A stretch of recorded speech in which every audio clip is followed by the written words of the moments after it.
What would you do if the person meant to protect your family became its greatest threat? When I went into early labor, desperate and in pain, I begged my mother-in-law for help. Instead, she slapped me. Then without warning, she shoved me, sending me crashing to the ground. Pain exploded through my body as I lay there bleeding, my vision fading. But before I lost consciousness, I saw something. Something that changed everything. This wasn't just cruelty. It was deliberate. And when I woke up, I knew she would never get away with this. When I went into early labor, desperate to get to the hospital, my cruel mother-in-law refused to help. The pain twisted through me like a knife, and as I reached for my phone to call an ambulance, she snatched it from my hands. Then without warning, she struck me. The slap burned across my cheek, a sharp sting of humiliation and shock. Before I could react, she shoved me, hard. I lost my balance, tumbling backward, landing on the cold ground. Pain shot through my body, my vision blurring as everything spiraled into darkness. But when I woke up moments later, what I saw left me completely stunned. My name is Sarah Thompson, and I'm 32 years old. I work as a creative designer for a local publishing company, though right now I'm on maternity leave. My husband, Jake, and I live in a cozy home in the suburbs of New Haven. A home that should have been my sanctuary, filled with wedding photos, baby items, and pastel-colored walls. Instead, it often felt like a war zone. Jake's mother, Karen, and his sister Tiffany lived next door, their presence a constant weight pressing down on me. From the day I married into the family, they made it clear I was never good enough. To them, I wasn't a lawyer. I wasn't a doctor. I wasn't the wife they had envisioned for Jake. Karen never missed an opportunity to remind me of my so-called shortcomings, and Tiffany thrived on making me feel like an outsider. Holidays and family gatherings became battlegrounds, where I endured passive-aggressive comments and judgmental glances. If I decorated the house in a way she disapproved of, Karen would call it cheap. If I dressed casually instead of wearing a polished, formal outfit, she'd sneer about how I didn't represent the family properly. But Tiffany? She took it further. She blamed me for taking her brother's attention away from her, and she made sure I knew it. Now, with Jake away on a business trip just 2 weeks before my due date, my anxiety was worse than ever. I had tried to be strong, to smile when he kissed me goodbye, but deep down, a quiet fear gnawed at me. Mrs. Harper, our elderly neighbor, had warned me. "Sarah," she had said, her voice low and serious. "Families like that can be dangerous. Keep your phone close. And if you feel threatened, record everything." I had laughed back then, brushing it off.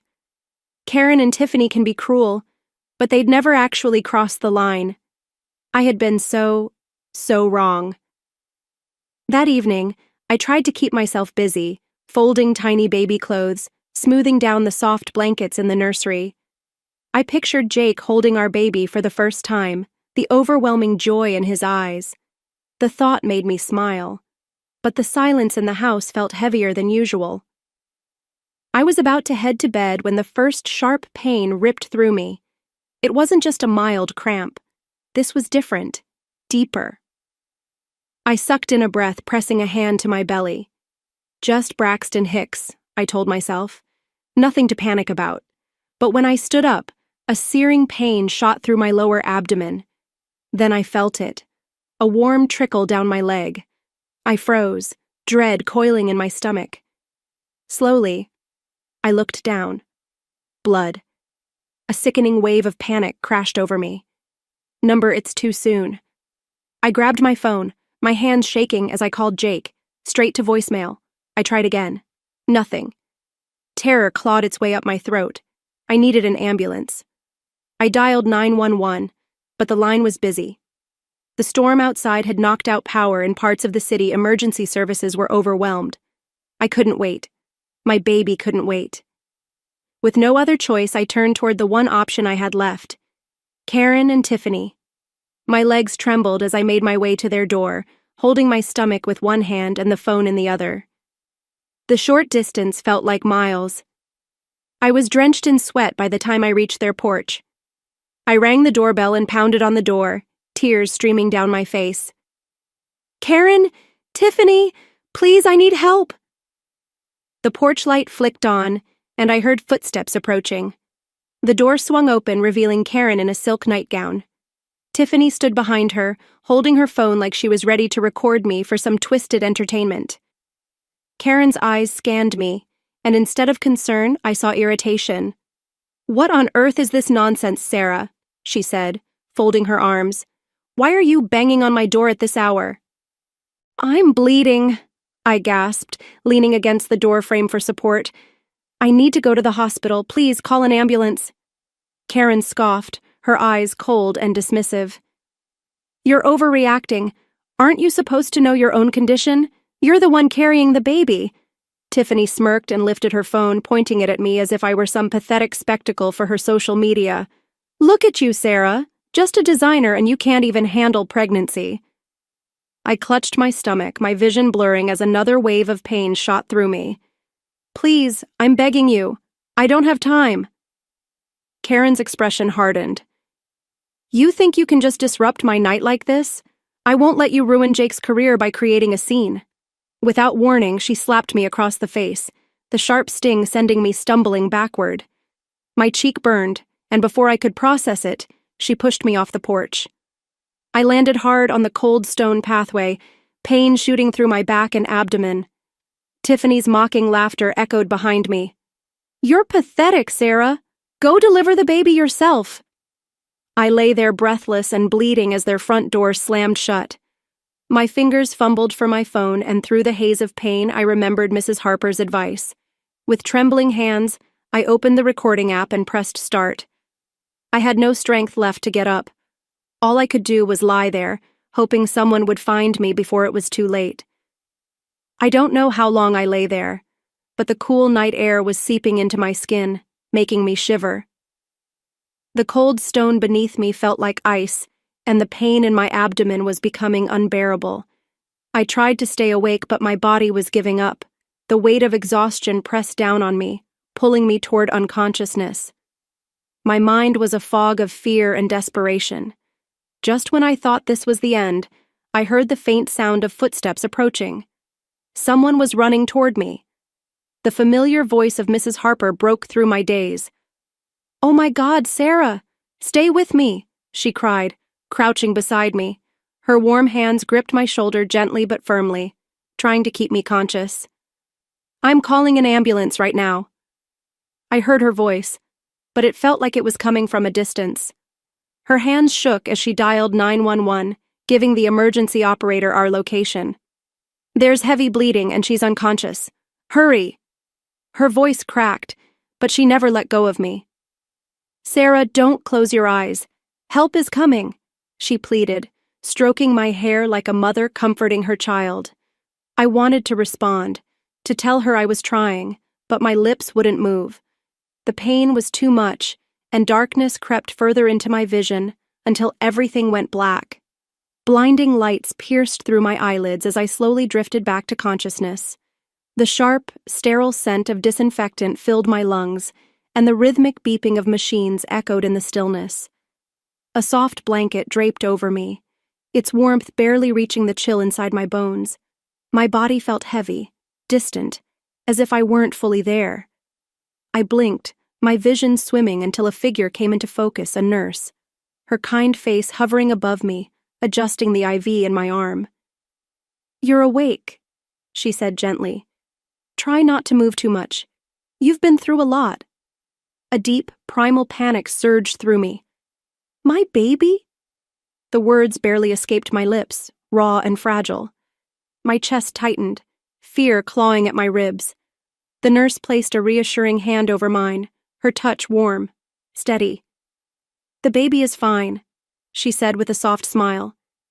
"We had to perform an emergency C-section, but you have a healthy baby girl.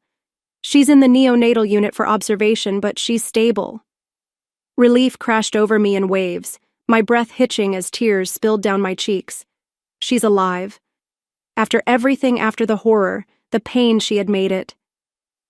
I closed my eyes, silently thanking every force in the universe for sparing her life.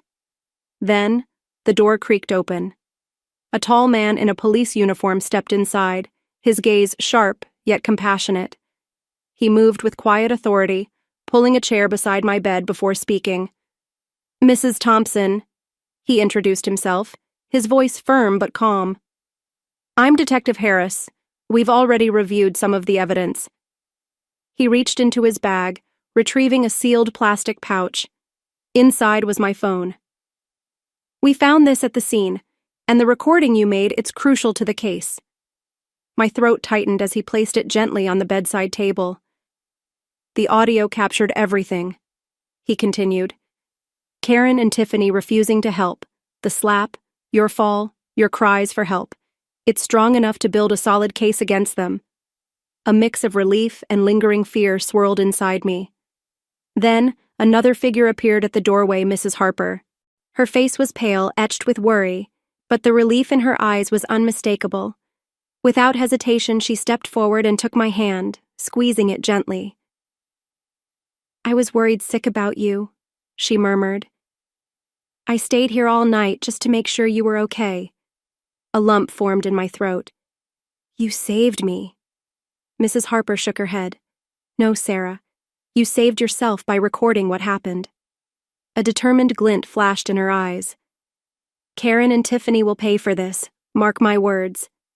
Detective Harris nodded. "They already are. We've taken both of them into custody.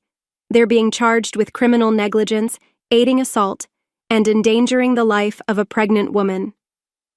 The weight of his words settled over me, heavy yet freeing. Justice. For the first time since that terrible night, I felt the grip of fear begin to loosen. I let out a shaky breath, my body trembling with the release of it all. "Thank you," I whispered, though the words felt inadequate for the gratitude welling inside me. Then footsteps, hurried, desperate. The door burst open, and there he was, Jake. His suit was wrinkled, his tie loosened, and his usually neat hair was a disheveled mess. Dark circles clung beneath his eyes, evidence of exhaustion, of panic, of a man who had rushed straight here without pause. "Sarah," he gasped. His breath was ragged as he stumbled toward me, his hands trembling as they cupped my face, careful, so painfully careful to avoid the bruises. His fingers brushed over my skin like he was afraid I might break. "I came as soon as I could," he choked out, his voice cracking. "I'm so sorry. I didn't know." Tears welled in his eyes, raw and unrestrained. And for the first time in what felt like forever, I saw the man I had fallen in love with, the man who had unknowingly left me to fend for myself, but who was here now, broken by what had happened. The worst was over, but there was still so much to say. I managed a faint smile. "We're okay. The baby's okay." Jake leaned in, resting his forehead against mine. His breath was shaky, and I felt his tears mix with mine. "I didn't protect you. I should have been here." Detective Harris cleared his throat, breaking the emotional moment. "Mr. Thompson, I think it's important for you to hear the full recording of what happened that night." He placed a small speaker on the bedside table and pressed play.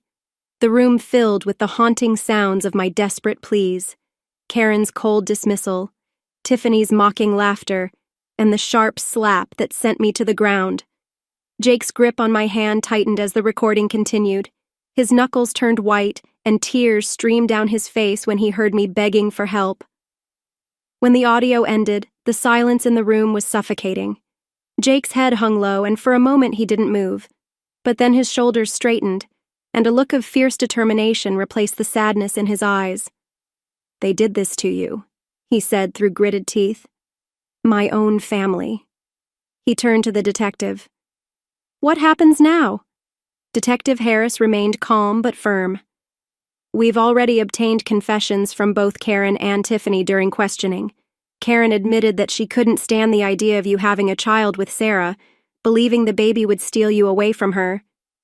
Tiffany said she wanted to teach your wife a lesson for taking her brother's attention." Jake clenched his fists. "They'll pay for this, whatever it takes. I won't let them get away with it. They won't." Detective Harris assured him.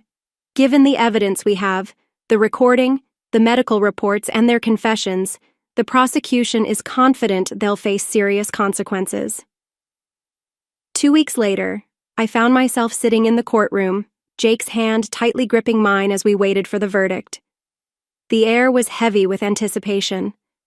Reporters filled the back rows, their pens poised over notepads, waiting for the story that had captured public attention. Across the room, Karen and Tiffany sat stiffly, their faces devoid of emotion, but their eyes occasionally darting toward us. Karen still wore her air of superiority as though she believed she could talk her way out of this, but the evidence against her was overwhelming. The judge cleared his throat, and the courtroom fell silent.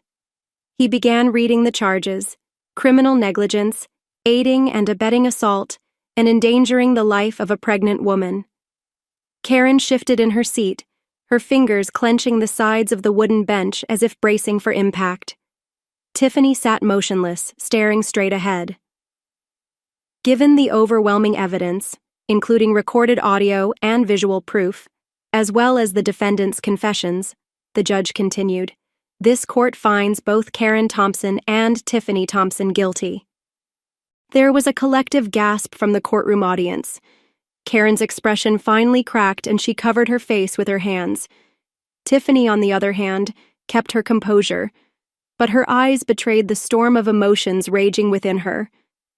The judge's voice was steady as he announced the sentences. Karen Thompson, 3 years in prison without the possibility of parole. Her deliberate actions had almost cost 2 lives, and her punishment reflected the severity of her crime. Tiffany Thompson, 2 years of probation, 500 hours of community service, and mandatory psychological counseling. The judge cited her lesser role and age as mitigating factors, but she wasn't walking away unscathed. The weight of the verdict settled over me like a warm blanket, bringing a sense of closure I hadn't realized I needed. As the officers led Karen and Tiffany out in handcuffs, Karen turned back, her eyes filled with hatred, but her glare had lost its power. She was no longer the woman who had pushed me to the ground and left me to suffer. She was just another criminal facing justice. I exhaled, leaning into Jake's shoulder as relief washed over me. "It's over," I whispered. Jake kissed the top of my head. "They can't hurt you or our baby anymore." The rich aroma of fresh coffee filled the kitchen as golden sunlight streamed through the wide windows of our new home in Evergreen Hills. The cream-colored walls, adorned with family photos, reflected the warmth of a fresh start, and the laughter of our 1-year-old daughter, Grace, echoed through the house like the sweetest melody. She toddled across the living room, chasing a toy ball, her tiny giggles filling every corner of our world. "Lunchtime, Grace!" I called, placing a bowl of warm soup and her favorite mashed carrots on the table. She let out a delighted squeal, stumbling forward on chubby legs, her arms reaching for me. I scooped her up, pressing a soft kiss to her forehead, marveling at how strong and full of life she had become. The sound of the front door opening made me look up. "I'm home!" Jake's voice rang through the house, warm and familiar. He set his briefcase down near the door and crossed the room in a few strides, pressing a kiss to my lips before lifting Grace into his arms. "How was work?" I asked, smiling as he twirled her around, making her giggle. "Busy, but I couldn't wait to get back to you two." His transfer to a local tech company had been the best decision we had ever made. The long hours and stress of his old job were gone, replaced with something better, something that gave him the time to truly be here with us. We had left behind the toxicity of the past, and now, every moment felt lighter. As I reached for my phone, an unread email caught my attention. "Oh, we got a message from Mrs. Harper," I said, glancing up. "She says she's proud of us and hopes our new life continues to shine brighter." Jake's expression softened. "We owe her more than she'll ever know. If it weren't for her that night, things could have ended so much worse." I nodded, my heart swelling with gratitude. But we made it through. That evening, we sat together on the porch, watching Grace play in the garden as the sun dipped below the rolling hills. The scent of blooming flowers drifted in the warm air, the sky painted in soft shades of pink and gold. And for the first time in a long time, I felt something that had once seemed impossible: peace. The weight of fear, of uncertainty, of the past that had once haunted me. It was gone. "You know," I murmured, resting my head against Jake's shoulder, "I accepted that part-time design job I told you about. They're flexible with my schedule, and it's exactly the creative work I love." His face lit up with pride. "That's amazing, Sarah," he said, pressing a kiss to my forehead. "I'm so proud of you." In the garden, Grace squealed with laughter as she chased soap bubbles, her tiny hands reaching toward the sky. I watched her, a smile spreading across my lips. We had come so far. The road ahead would still have challenges, that was life. But we were stronger now. We had endured the storm and stepped into the sunlight. And as I held Jake's hand, watching our daughter twirl beneath the golden light of dusk, I realized that this right here was what happiness truly felt like. Not just survival, but freedom. A new beginning. In many families, the role of a mother-in-law carries weight, tradition, and sometimes unspoken power. Karen embodied that power, using it not to nurture, but to control. She saw Sarah not as a daughter-in-law but as a threat, someone who disrupted the hierarchy she had built over years. Tiffany, mirroring her mother, took on the same mindset, ensuring Sarah always felt like an outsider. But here's the truth: family should never be a battleground. In many cultures, loyalty to family is valued above all else, even at the cost of individual well-being. Women, in particular, are expected to endure hardships within their in-laws' homes, maintaining silence for the sake of peace. Sarah's situation isn't uncommon. Countless women find themselves trapped in toxic family dynamics, unable to speak out for fear of judgment, isolation, or retaliation. But silence is what allows abuse to continue. Sarah did something revolutionary. She documented the abuse. She took control of her own narrative, ensuring that Karen and Tiffany couldn't twist the truth in their favor. In doing so, she not only secured justice for herself, but sent a clear message. This cycle ends here. So many people go through life believing they have to tolerate cruelty because that's just how family is. But at what point does that become an excuse for harm? Sarah's story challenges that notion. It forces us to ask, when do we stop enduring and start fighting back? When do we say, enough is enough? If you were in Sarah's position, would you have forgiven Jake's family after everything they did? Should toxic relatives ever get a second chance? Share your thoughts in the comments, and if you want more stories like this, don't forget to subscribe for the next one.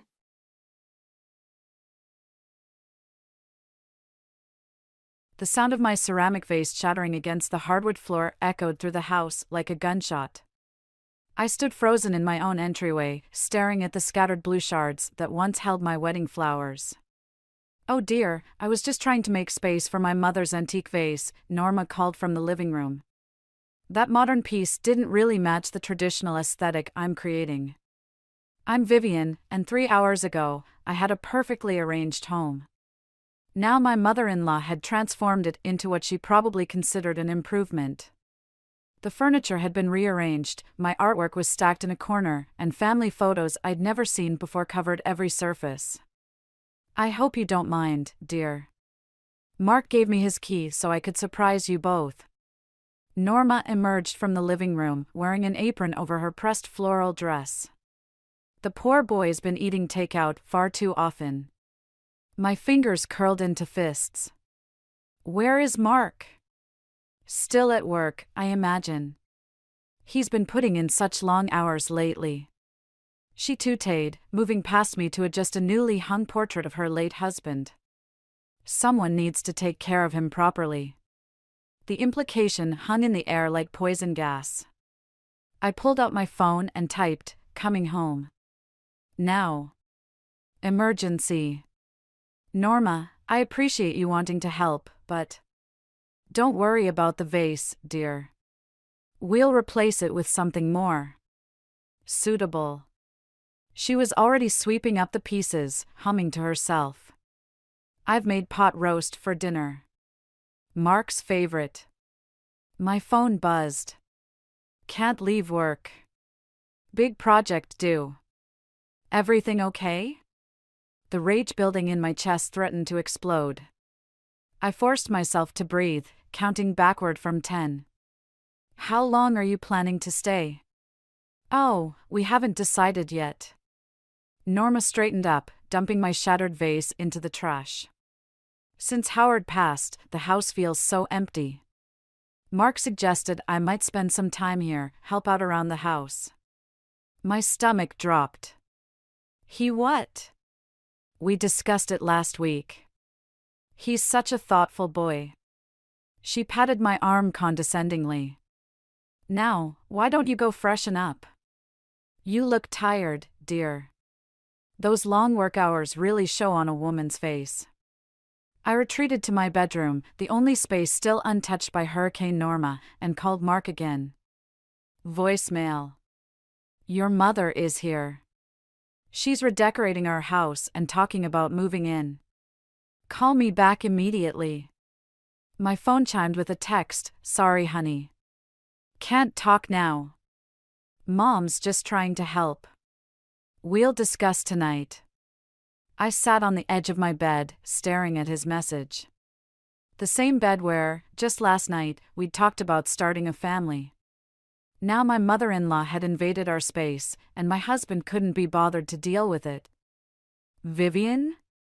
Norma's voice carried up the stairs. I'm just going to move these modern art pieces to the garage. They're not really appropriate for a family home. My wedding vase lay in pieces in the trash. My art was being exiled. My space was being erased, piece by piece, and my husband was letting it happen. I opened my phone and called Rachel. Hey, I said when she answered. Remember when you said I was too nice? That I let people walk all over me? Yeah. I think that's about to change. I watched through the window as Norma carried my favorite sculpture toward the garage. I'm done being nice. What happened? My mother-in-law just declared war. I stood up, straightening my spine. And she has no idea what she's started. 3 days into Norma's invasion, I found myself hiding in my office at work, pretending to review marketing proposals while actually scrolling through apartment listings. The door clicked open, and I quickly switched screens. Your 9 o'clock is here, my assistant said, and your mother-in-law called. Again. I deleted the 4th voicemail without listening to it. Send them in. The client meeting dragged on, my mind drifting to last night's dinner. Norma had served pot roast, again, while lecturing about the importance of learning family recipes. A wife should know her husband's favorites, she'd said, her eyes boring into me across the table. Mark had just kept eating, silent as always. My phone buzzed. Norma, the cleaning service you use is inadequate. I've cancelled them. We can save money if I handle it. Vivian? Your thoughts on the campaign direction? I looked up at my client's expectant face, realizing I'd missed half the conversation. I apologize, could you repeat the last part? Back home that evening, I found all my cleaning supplies replaced with natural alternatives. The lemon vinegar smell burned my nose as I walked through the door. Mark? I called out. In here, honey. His voice came from the kitchen, accompanied by the clinking of dishes. I rounded the corner to find him and Norma cooking together, looking like a Norman Rockwell painting gone wrong. My stomach clenched at the sight of my kitchen transformed, mason jars lined the counters, filled with God knows what. And my sleek appliances were buried under old-fashioned cookware. Perfect timing, Norma beamed. I'm teaching Mark my mother's recipes. The ones he grew up with. Actually, we need to talk. I turned to Mark. Privately. Oh, don't mind me, Norma waved her hand. We're family. Mark. Now. He followed me to our bedroom, wiping his hands on a dish towel. What's wrong? She cancelled our cleaning service without asking. She's rearranging our entire house. When is this going to end? She's just trying to help, Viv. She's lonely since Dad died. That doesn't give her the right to take over our life. I lowered my voice, conscious of potential eavesdropping. We talked about starting a family, Mark. How are we supposed to do that with your mother controlling everything? It's temporary, he said, but wouldn't meet my eyes. Just until she adjusts.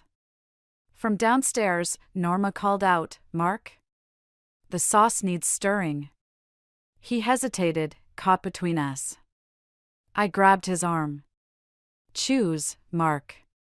Right now. Are you going to tell her to back off, or am I? Don't make this harder than it needs to be. He pulled away. She's family. And what am I? He was already heading for the door. We'll talk later. I followed him downstairs, arriving just in time to hear Norma's stage whisper, I worry about her, Mark. All that time at work, no interest in proper homemaking. How will she ever be a good mother? The words hit like a physical blow. I watched Mark's shoulders tense, waiting for him to defend me. Instead, he stirred the sauce and said nothing. My phone buzzed, Rachel checking in. I texted back, need wine. Lots of it. Tonight. Vivian? Norma's voice dripped with false concern. You're not going out, are you? I made dinner for 3. I grabbed my keys. I have plans. But Mark needs. Mark has you. The words came out sharp enough to make them both turn. Clearly, that's all he needs.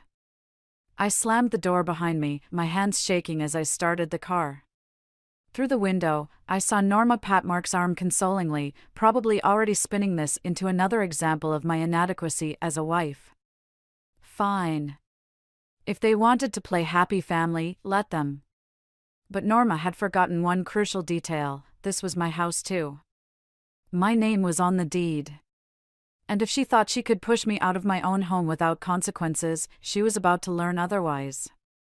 I pulled out my phone and called Rachel. Change of plans. I need more than wine. I need a strategy. The bass line from Travis's amplifier rattled the windows at 3 in the morning. I lay awake, staring at the ceiling, counting the ways this nightmare kept expanding. 1 week after Norma's arrival, her precious baby boy had shown up with a duffel bag and his guitar, claiming he needed a place to sort things out. Mark hadn't even consulted me before offering our guest room. The music stopped abruptly, replaced by muffled voices. I crept to the hallway, where the conversation drifted up from the kitchen. You can't keep playing at these hours, Norma was saying. The neighbors can fuck off. Travis's voice slurred slightly. Dad would have understood. He actually supported my music. Your father supported you finding yourself. He didn't expect you'd still be finding yourself at 29. I inched closer to the stairs, drawn by the raw emotion in their voices. Right, because we can't all be perfect, Mark, can we? Travis spat. The golden child. The one who got the college fund while I got lectures about responsibility. That's not fair. You know what's not fair? Coming home to find my room converted into your sewing space before Dad's body was even cold. Silence fell. I held my breath, feeling like an intruder in my own home. I needed a project, Norma finally said, her voice thick. The house was so empty. So you decided to invade Mark's instead? A chair scraped across the floor. I'm helping them. Vivian clearly needs guidance. Bullshit. Travis laughed harshly. You're marking your territory. Just like you always do. How dare you? What's going on? Mark's voice joined the fray. I hadn't even heard him get up. Your wife's spy is eavesdropping, Travis called out suddenly. Aren't you, Vivian? I froze. Then, deliberately, I descended the stairs. No point hiding now. Actually, I was wondering who was destroying my eardrums at 3 in the morning. I met Travis's bloodshot eyes. Some of us have jobs to go to. Right, because you're so superior with your corporate success. He took a swig from a beer bottle. The perfect daughter-in-law, looking down on all of us mess-ups. Travis, Mark warned, but I cut him off. No, let him speak. I crossed my arms. Clearly, he's got something to say. You think you belong in this family? Travis stood, swaying slightly. You're just another project for Mom to fix. Another person to control. That's enough. Norma stepped between us. Travis is just tired. And drunk. No, he's right. I smiled coldly. I don't belong in this family. This dysfunctional, codependent mess of a family. Mark reached for my arm. Viv. I jerked away. Don't touch me. You let them turn our home into a halfway house without even asking me. He's my brother. And I'm your wife. The words exploded out of me. Or did you forget that part when Mommy moved in to take over? Travis started laughing. Oh man, this is better than cable. Get out. I turned on him. All of you, get out of my house. It's my house too, Mark said quietly.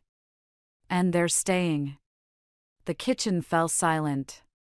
I looked at each of them, Travis's smirk, Norma's satisfied expression, Mark's averted eyes, and something inside me hardened. Fine. I headed for the stairs. Then I'll go. Don't be dramatic, Norma called after me. Where would you even go? I was already throwing clothes into a bag when Mark caught up to me. You're overreacting, he said. They're family. I zipped the bag shut. And what am I, Mark? He had no answer. Just like always. As I drove away, I caught a glimpse of them in the window, Norma comforting Mark, Travis raising his beer bottle in mock salute. They looked like a perfect family portrait. But they'd forgotten something crucial. I wasn't just going to disappear. They'd invaded my home, dismissed my feelings, and pushed me out. Now they were going to learn what happened when you pushed too far. I pulled out my phone and dialed Rachel. Remember that strategy we talked about? It's time. Rachel's guest room became my war room. 3 weeks into my exile, sticky notes covered the walls like battle plans, each one detailing another small victory. Norma's precious antiques mysteriously appearing on online auction sites. Travis's amplifier developing an electrical short. The house's security system randomly activating at 3 a.m. My phone buzzed, Mark, again. I let it go to voicemail. You're going to have to talk to him eventually, Rachel said from the doorway, coffee mug in hand. Why? He's not talking to me. I crossed off another item on my list. Besides, I'm busy. Planning your next psychological warfare campaign? Before I could answer, my work phone rang. The client's name made my stomach drop. Vivian speaking. Mrs. Henderson here. We need to discuss the campaign immediately. Her voice crackled with tension. Someone contacted us about your personal situation. My blood ran cold. I don't understand. Your mother-in-law called. She's concerned about your mental state affecting our project. Said we should know you're having a breakdown. The room tilted sideways. I gripped the desk, knuckles white. I assure you. We're putting the campaign on hold. Call me when your home situation stabilizes. The line went dead. Rachel touched my shoulder. Viv? She's trying to destroy my career. I laughed, a harsh sound that surprised even me. Norma called my biggest client. That's crossing a line. Lines? I stood up, pacing. She crossed every line the moment she moved in. But this? This is war. My personal phone buzzed again. This time, it was Travis. What? Whoa, hostile much? His voice carried that familiar smug tone. Just thought you'd want to know Mom's planning to redecorate your home office. Something about a proper sewing room? The room spun again, but differently this time. She wouldn't dare. Already ordered the furniture. Mark signed off on it this morning. I ended the call, hands shaking. Rachel watched me carefully. What are you thinking? I'm thinking it's time to stop playing nice. I grabbed my laptop. Did you know Travis has 3 unpaid DUIs? And Norma's been writing checks from Mark's account without his knowledge? Vivian. They want to play dirty? Fine. Let's play dirty. My phone lit up with a text from Mark, "We need to talk. This has gone too far." I typed back, "Yes, it has. Check your bank statements lately?" 3 dots appeared, disappeared, appeared again. Finally, what did you do? Nothing yet, I muttered, pulling up emails I'd gathered over the weeks. Evidence of Norma's financial manipulation, Travis's legal troubles, everything. But I'm about to. Rachel grabbed my wrist. Think carefully about this. Once you push this button. They pushed first. I jerked away, sending the first email. They took my home, my career, my marriage. Now I'm taking everything back. My phone exploded with notifications. Mark calling. Travis texting. Norma's number appearing and disappearing. I turned off my phone and opened my laptop, fingers flying across the keyboard. Did you know Norma's been hiding insurance money from Howard's death? Money that should have been split between her sons? This isn't you, Viv. No? I looked up at her, feeling something cold and certain settle in my chest. Maybe it is now. Maybe this is exactly who they turned me into. A pounding at Rachel's front door made us both jump. Mark's voice carried through, "Vivian. Open the door." I stayed perfectly still, watching shadows move under the door. "You can't hide forever," he called out. "We need to fix this." "Fix this?" I whispered, adding another document to my evidence file. "Oh, we're way past fixing, Mark. We're into breaking now." The pounding continued, but I turned back to my work, each keystroke another nail in the coffin of their comfortable little world. They wanted to see me break? Fine. But I'd make sure they broke first. Rachel sighed and left the room, closing the door behind her.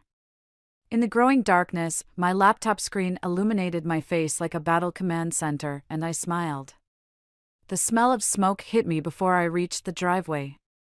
Fire trucks cast red lights across our neighborhood, their sirens silent now, but their presence drawing a crowd of onlookers.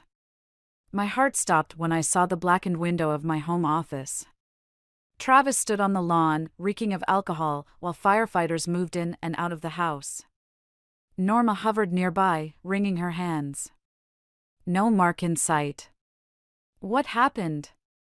My voice came out steady, surprising even me. Just a small accident, Norma rushed to explain. Travis was trying to cook. I was heating up leftover pizza. Travis swayed slightly. Your fancy microwave started sparking. The microwave in my office? He looked away. The kitchen one was dirty. A firefighter approached, notebook in hand. Mrs. Chin? We've contained the damage mostly to the office area, but there's significant smoke damage throughout the upper floor. I nodded mechanically, watching Norma comfort Travis like he was still a child. My office. My work. My life's collection of awards and client portfolios. All gone because Travis couldn't be bothered to clean a microwave. Where's Mark? At work, Norma said quickly. I tried calling. Don't. I held up my hand. Just don't. I walked past them, into the house. The acrid smell of smoke grew stronger as I climbed the stairs.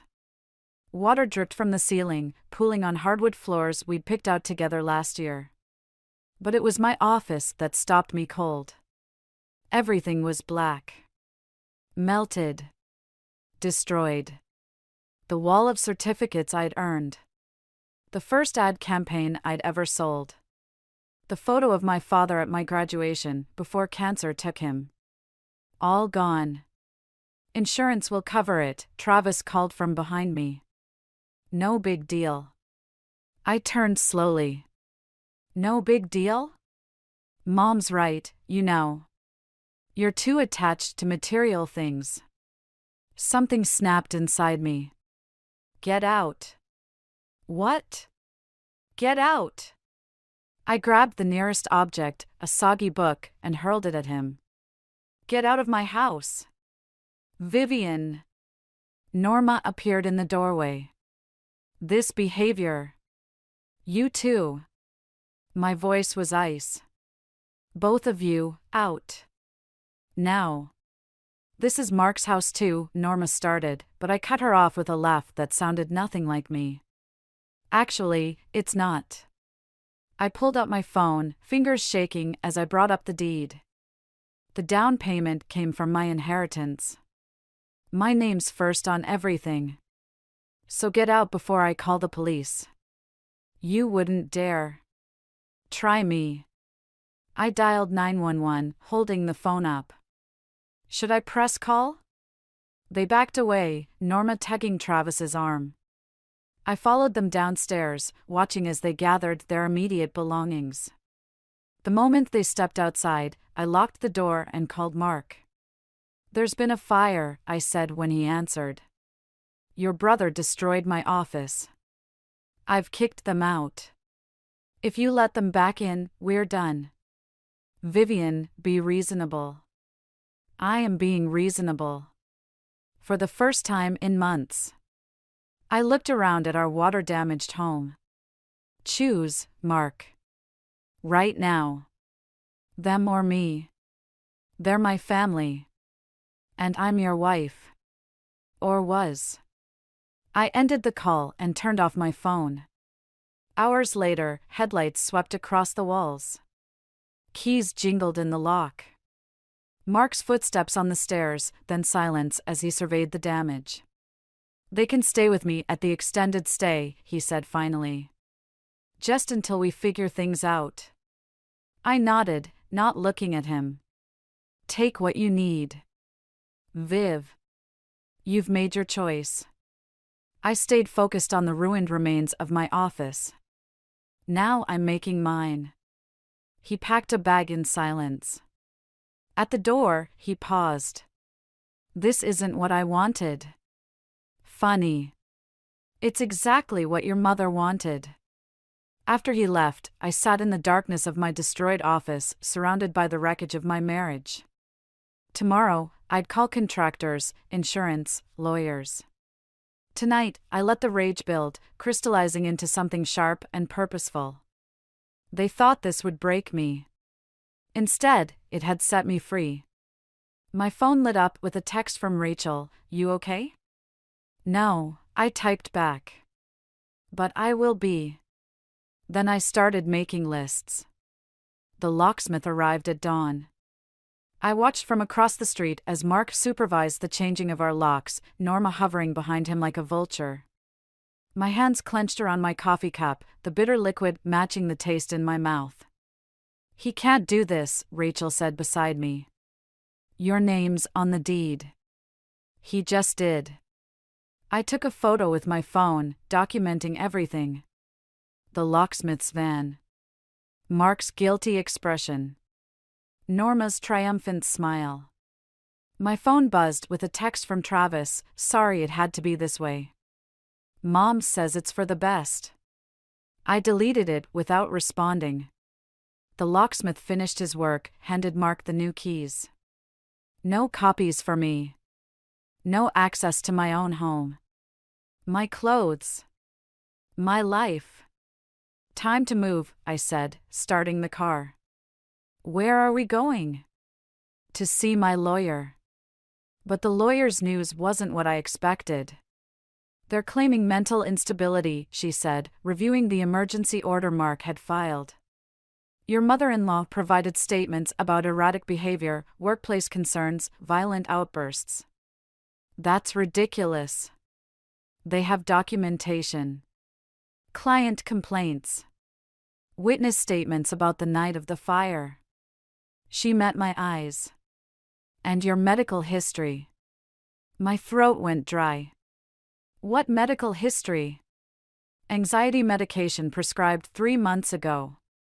Because my mother-in-law was destroying my life. Mrs. Chin. The lawyer's voice softened. They're painting a picture of a woman having a breakdown, threatening family members, becoming unstable. The temporary order gives them possession of the house until a full hearing. In how long? 30 days. I left the office in a daze, Rachel's concerned voice fading into background noise. 30 days.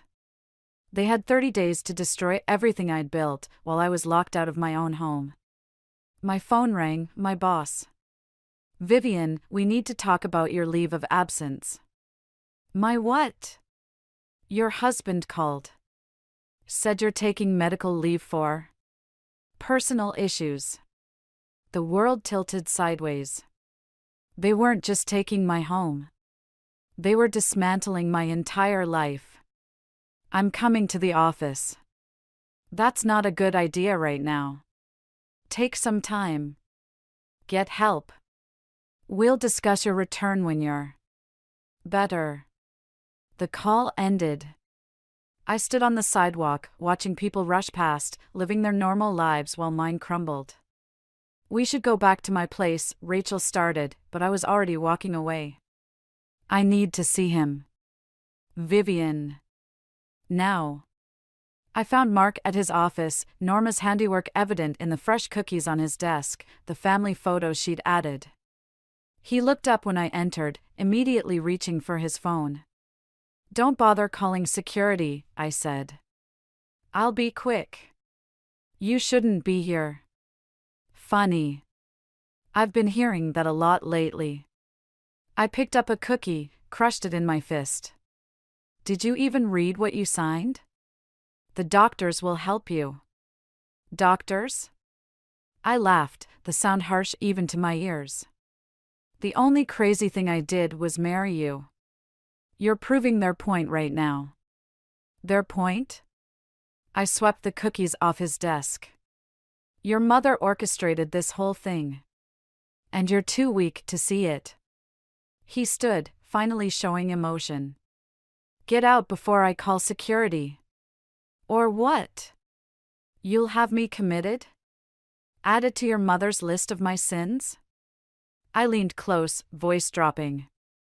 You want to see crazy? Keep pushing. See what happens when you back someone into a corner. Is that a threat? No, Mark. It's a promise. Security arrived as I was leaving. I heard them asking if he wanted to press charges. His response was lost as the elevator doors closed. Outside, I looked up at his office window, at the life I'd lost, the home I couldn't enter, the career hanging by a thread. They'd taken everything. Almost everything. I pulled out my phone and dialed a number I'd been saving. Hello, Travis? We need to talk about your mother. And that insurance money she's been hiding. Sometimes, to win a war, you had to burn everything to the ground. Travis met me at a coffee shop 2 blocks from my house, my former house. His hands shook as he stirred his 4th sugar into his latte, eyes darting around like he expected Norma to materialize at any moment. Show me, I said. He slid his phone across the table. Photos of bank statements, insurance documents, letters from Howard's lawyer. All hidden in Norma's sewing room, my former office. She said it was better this way, Travis muttered. Said Mark would waste his share on me if he knew. And you believed her? I believed everything she said. He laughed bitterly. Until I found these. Dad left us equal shares, Viv. She kept Mark's portion to control him. Kept mine to punish me. I scrolled through the photos, each one a nail in Norma's coffin. Why show me this now? Because, his voice cracked. Because she's doing to you what she did to Dad. Isolating. Controlling. Making everyone think you're crazy until you start believing it yourself. My phone buzzed. Mark, where are you meeting Travis? She's watching you, I said. Travis nodded. Always is. Another text, Mom's worried. Come home. We can talk. They're at the house? I stood up. Perfect. Vivian, wait. But I was already moving, Travis scrambling to follow. The walk took less than 5 minutes. I found them in the living room, my living room, Norma rearranging my photos again, Mark pacing. Hello, Mother. Norma spun around. You can't be here. Actually, I can. I held up my phone. Interesting reading material in your sewing room. Howard would be disappointed. The color drained from her face. Travis? He stepped out from behind me. I found everything, Mom. Whatever you think you found, she started toward her sewing room, but I blocked her path. The insurance money? The split inheritance? The letters proving Howard wanted both sons to have equal shares?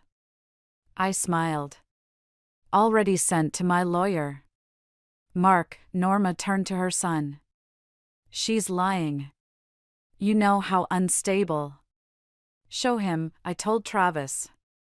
He hesitated, then handed Mark his phone. I watched my husband's face as he scrolled through the evidence of his mother's manipulation. The moment realization hit. The moment everything changed. Mom? His voice sounded young, lost. What did you do? I protected you. Norma's composure cracked. Travis would have wasted his share on that ridiculous band. You needed guidance, structure. I needed my wife. Mark's hands shook. My home. My life. I am your life. Norma stepped toward him, but he backed away. Everything I did was for this family. No. I moved between them. Everything you did was for control. And now you've lost it. She turned on Travis. You ungrateful. Don't. His voice was stronger now. Don't make this his fault, I said. Your husband wanted better for his sons. You chose power instead. Get out, Mark said quietly. Norma froze. What? Get out. He looked up, meeting her eyes. Both of you. Now. Mark. Now. I watched them leave, Norma still protesting, Travis not looking back. When the door closed, silence fell. I'll have my lawyer contact you about the inheritance, I said, turning to go. Wait. Mark caught my arm. I didn't know. You didn't want to know.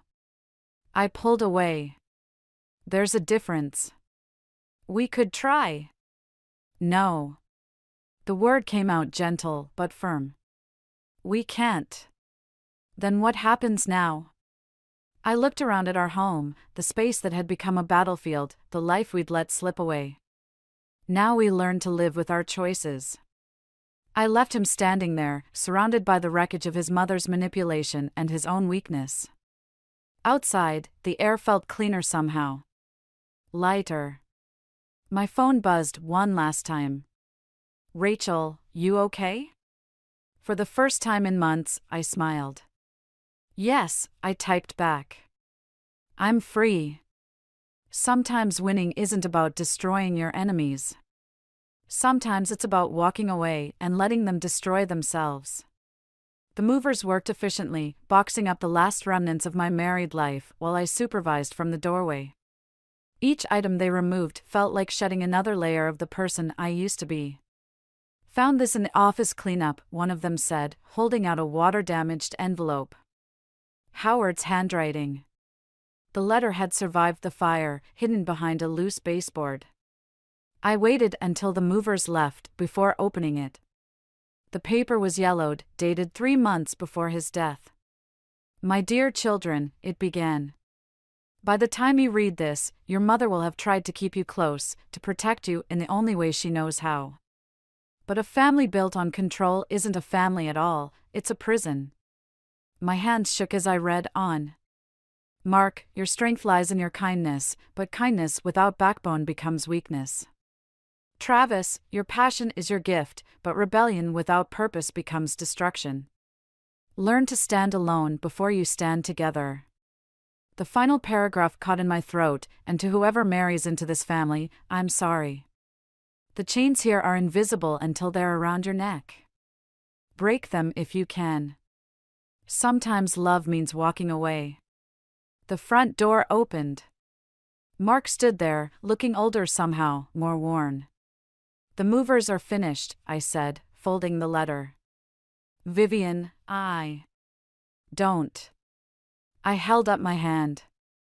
We both know why we're here. He nodded, eyes falling on the letter. What's that? Your father's last gift. I passed it to him. He saw clearer than any of us. Mark read in silence, his shoulders getting heavier with each line. He knew. About Mom. About everything. He knew about us too. What we'd become. I never meant. Neither did I. I picked up my last box. That's what makes it worse. My phone buzzed. Travis, Mom's in therapy. Finally. Thank you. He's doing better, I said. Playing music again. Mark managed a small smile. And Mom? Learning to live with her choices. Like we all are. I stepped past him onto the porch, looking back at our home one last time. The furniture was gone, the walls bare, but something lingered, not memories, exactly, but lessons. Your father was right, I said. About the chains. Were they worth breaking? I thought about Norma, alone in her big empty house. About Travis, finding his voice again. About Mark, finally seeing the truth. About me, standing here, free. Some chains break you, I said. Others break you free. He nodded, understanding finally settling between us like peace. The lawyers will handle the rest, I said, walking to my car. The box felt lighter now, the letter's weight distributed between us all. My phone lit up again. Rachel, ready? Almost, I typed back. Just saying goodbye. But as I drove away, I realized that wasn't quite right. This wasn't goodbye, it was hello. Hello to the woman who'd emerged from the ashes of a controlled life. Hello to the strength I'd found in walking away. Howard's words echoed in my mind, sometimes love means walking away. He'd written that for all of us, his wife, his sons. And the daughter-in-law he'd never meet. A warning, a blessing, and a permission slip all in one. I turned onto the highway, watching my old life disappear in the rearview mirror. Ahead, the road stretched empty and open, full of possibilities. No more chains. No more controls. No more invisible prisons.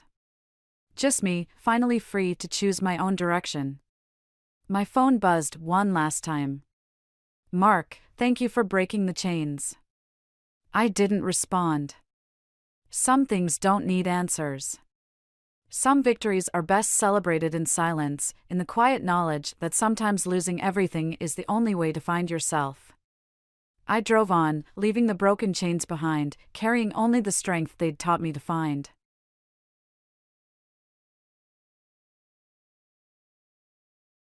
The first thing I noticed was wrong about the security footage was Brandon's watch. He always wore it on his left wrist, had done for 15 years of marriage. But in the grainy video from the bank, it was on his right.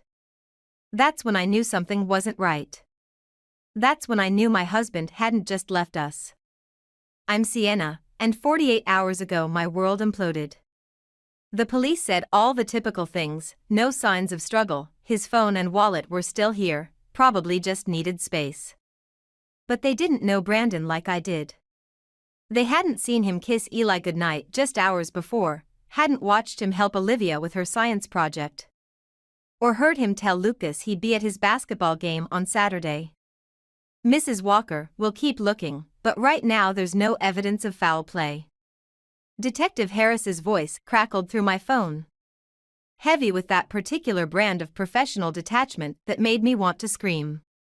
He wouldn't just leave, I said, gripping the kitchen counter so hard my knuckles went white. His medication is still here. His laptop. Everything. Sometimes people? No. The word came out sharp enough to slice through steel. Not Brandon. Not like this. After hanging up, I stood in our bedroom doorway, staring at his side of the bed. Still made. Pristine. Wrong. The house felt like a museum of everything he'd left behind, his coffee mug in the sink, his reading glasses on the nightstand. His presence lingering in every room like a ghost. A thud from upstairs made me jump. I found Lucas in Brandon's study, yanking open drawers. He has to have left something, he muttered, not looking at me. Dad wouldn't just. He wouldn't. I watched my 15-year-old son's hands shake as he rifled through papers. Lucas. Stop looking at me like that. He slammed the drawer shut. Everyone at school's gonna think he abandoned us. That he's just another deadbeat dad who. Your father loves you. My voice stayed steady even as my insides twisted. This isn't like that. Then what is it like, Mom? Because right now it looks exactly like that. Before I could answer, Olivia appeared in the doorway, holding Eli's hand. At 11, she was already trying to be the strong one. 7-year-old Eli just looked lost. Is Daddy coming home for dinner? Eli asked. The question hit like a physical blow. I opened my mouth to respond, but Lucas beat me to it. Go play your stupid video games, Eli. Dad's gone, okay?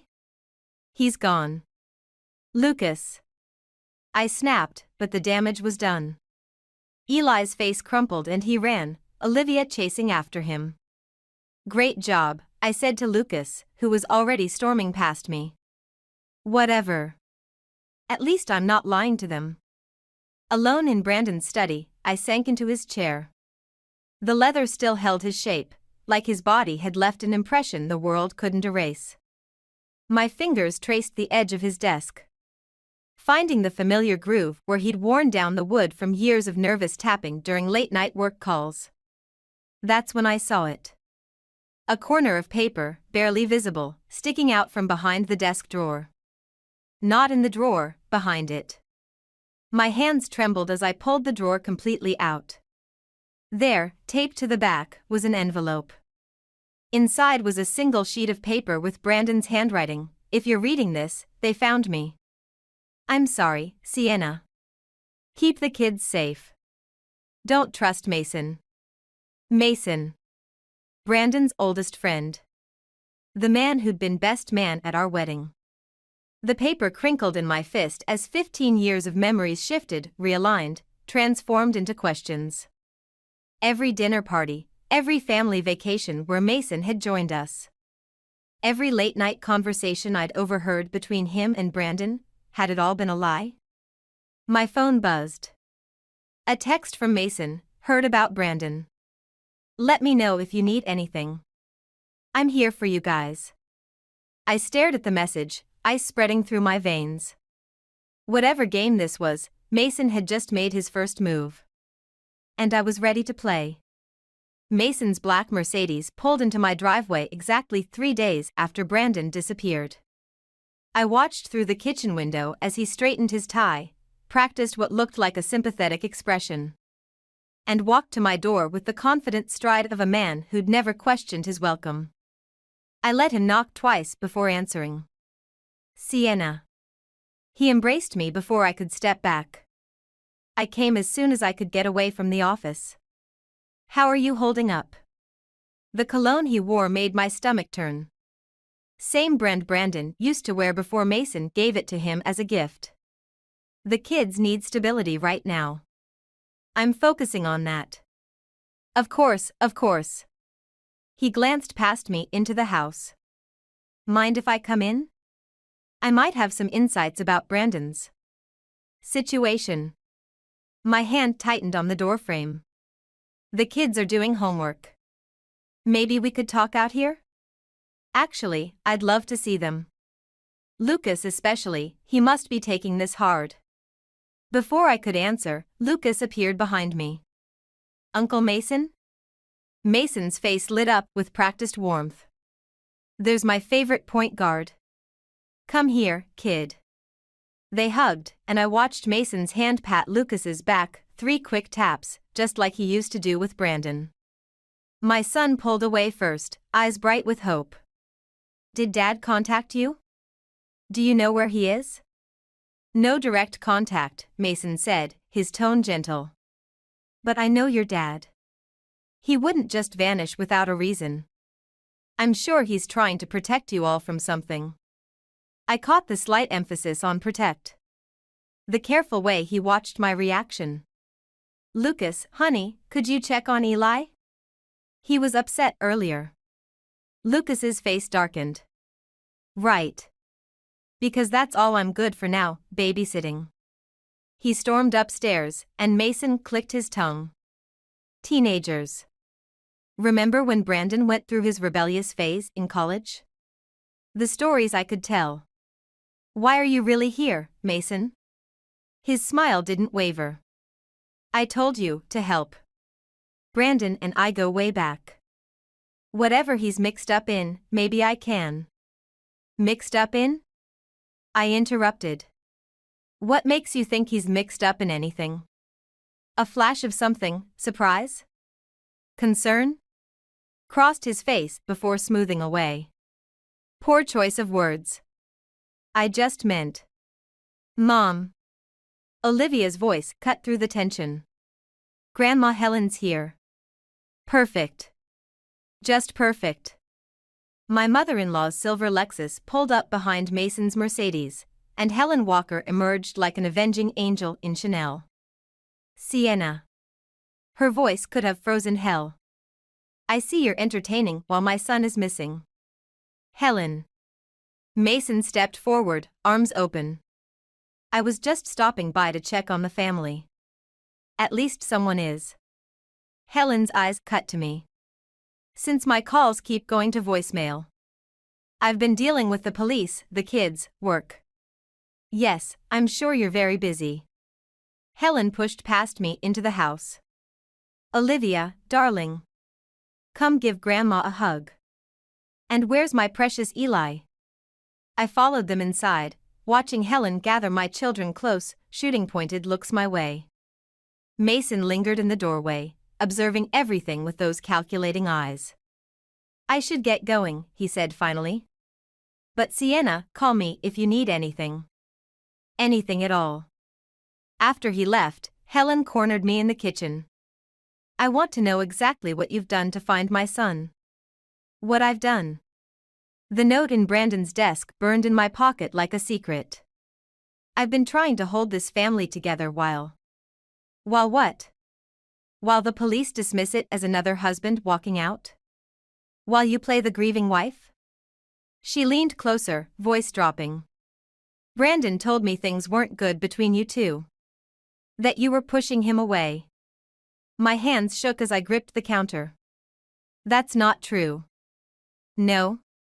Then why did he call me last month, asking about divorce lawyers? The world tilted sideways. You're lying. Am I? Helen's smile was razor-sharp. I think you know exactly why Brandon left. And I'm going to find out what you're hiding. She swept out of the kitchen, leaving me with the sudden, horrifying realization that I didn't know my husband at all. The man who kissed me goodbye 3 days ago had apparently been planning his escape for weeks. Or had he? Brandon's note about Mason felt heavier than ever in my pocket. Two could play at this game of secrets and lies. I pulled out my phone and texted Rachel, "Need to talk. Now." About Brandon's financial records. Rachel spread the bank statements across her dining room table, each page marked with yellow sticky notes. These aren't just regular transactions, Sienna. Look at the pattern. My eyes traced the numbers until they blurred. Bi-weekly deposits of exactly $9,750 into an account I'd never known existed. Just under the $10,000 reporting threshold. How long? 3 years. Rachel's finger traced down the column. Always the same amount, always from different shell companies. Brandon was careful, I'll give him that. The front door chimed. Rachel's husband taking their kids to soccer practice. The house fell silent except for the shuffling of papers and the thundering of my pulse. Detective Harris called while you were looking at these, I said. Apparently, Brandon's car was spotted at the Canadian border 2 days before he disappeared. That doesn't make sense. Rachel frowned. His passport's still at home, right? Unless he had another one. The words tasted bitter. Like he had another bank account. Another life. My phone buzzed, a text from Lucas, ditching last period. Don't wait up. Perfect. I dropped my head into my hands. My son's spiraling, Olivia barely speaks anymore, and Eli. God, Eli asked his teacher today when his daddy was coming back to read bedtime stories. Rachel squeezed my shoulder, then froze. Sienna, look at this. She pulled out a statement from 6 months ago. These withdrawals, they're all from ATMs near Mason's office building. My stomach lurched. Brandon's warning note felt heavy in my pocket, don't trust Mason. I need to go, I said, gathering the statements. Lucas. I'll find him, Rachel promised. You do what you need to do. I was halfway to my car when I spotted it, a black SUV with tinted windows, parked across the street. As I watched, it pulled away from the curb, turning slowly onto the main road. My hands shook as I called Detective Harris. Walker Residence, he answered, sounding tired. Someone's following me. A pause. Are you certain?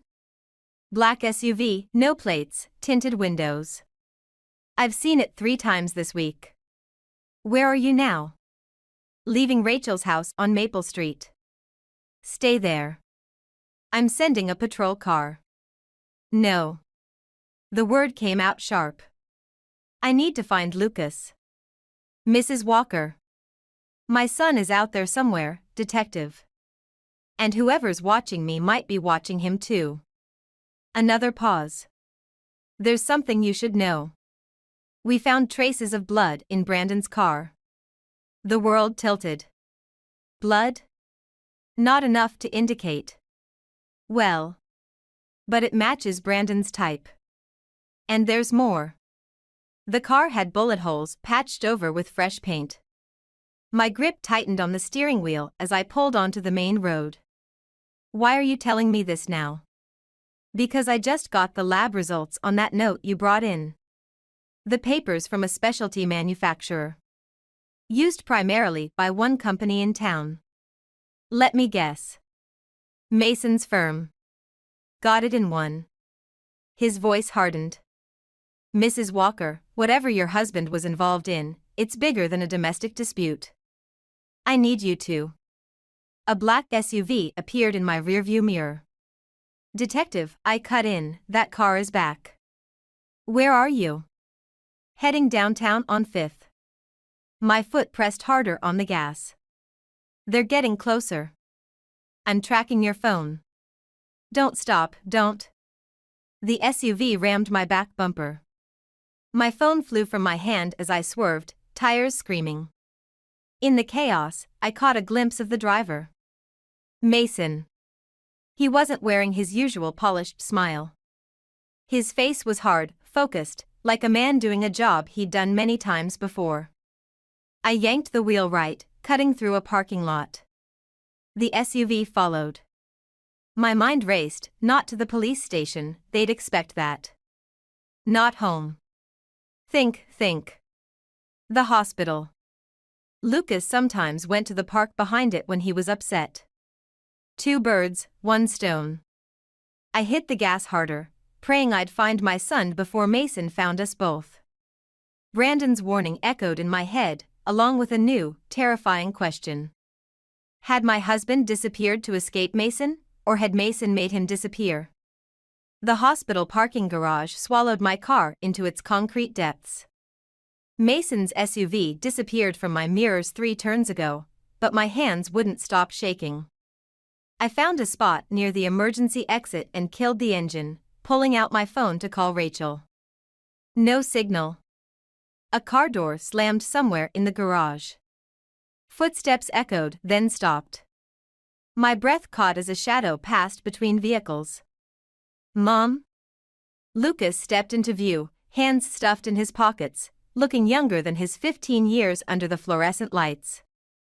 Get in the car. My voice cracked. Now. He didn't move. Why are you here? Lucas, please. I saw Uncle Mason's car following you. His face hardened. What's going on?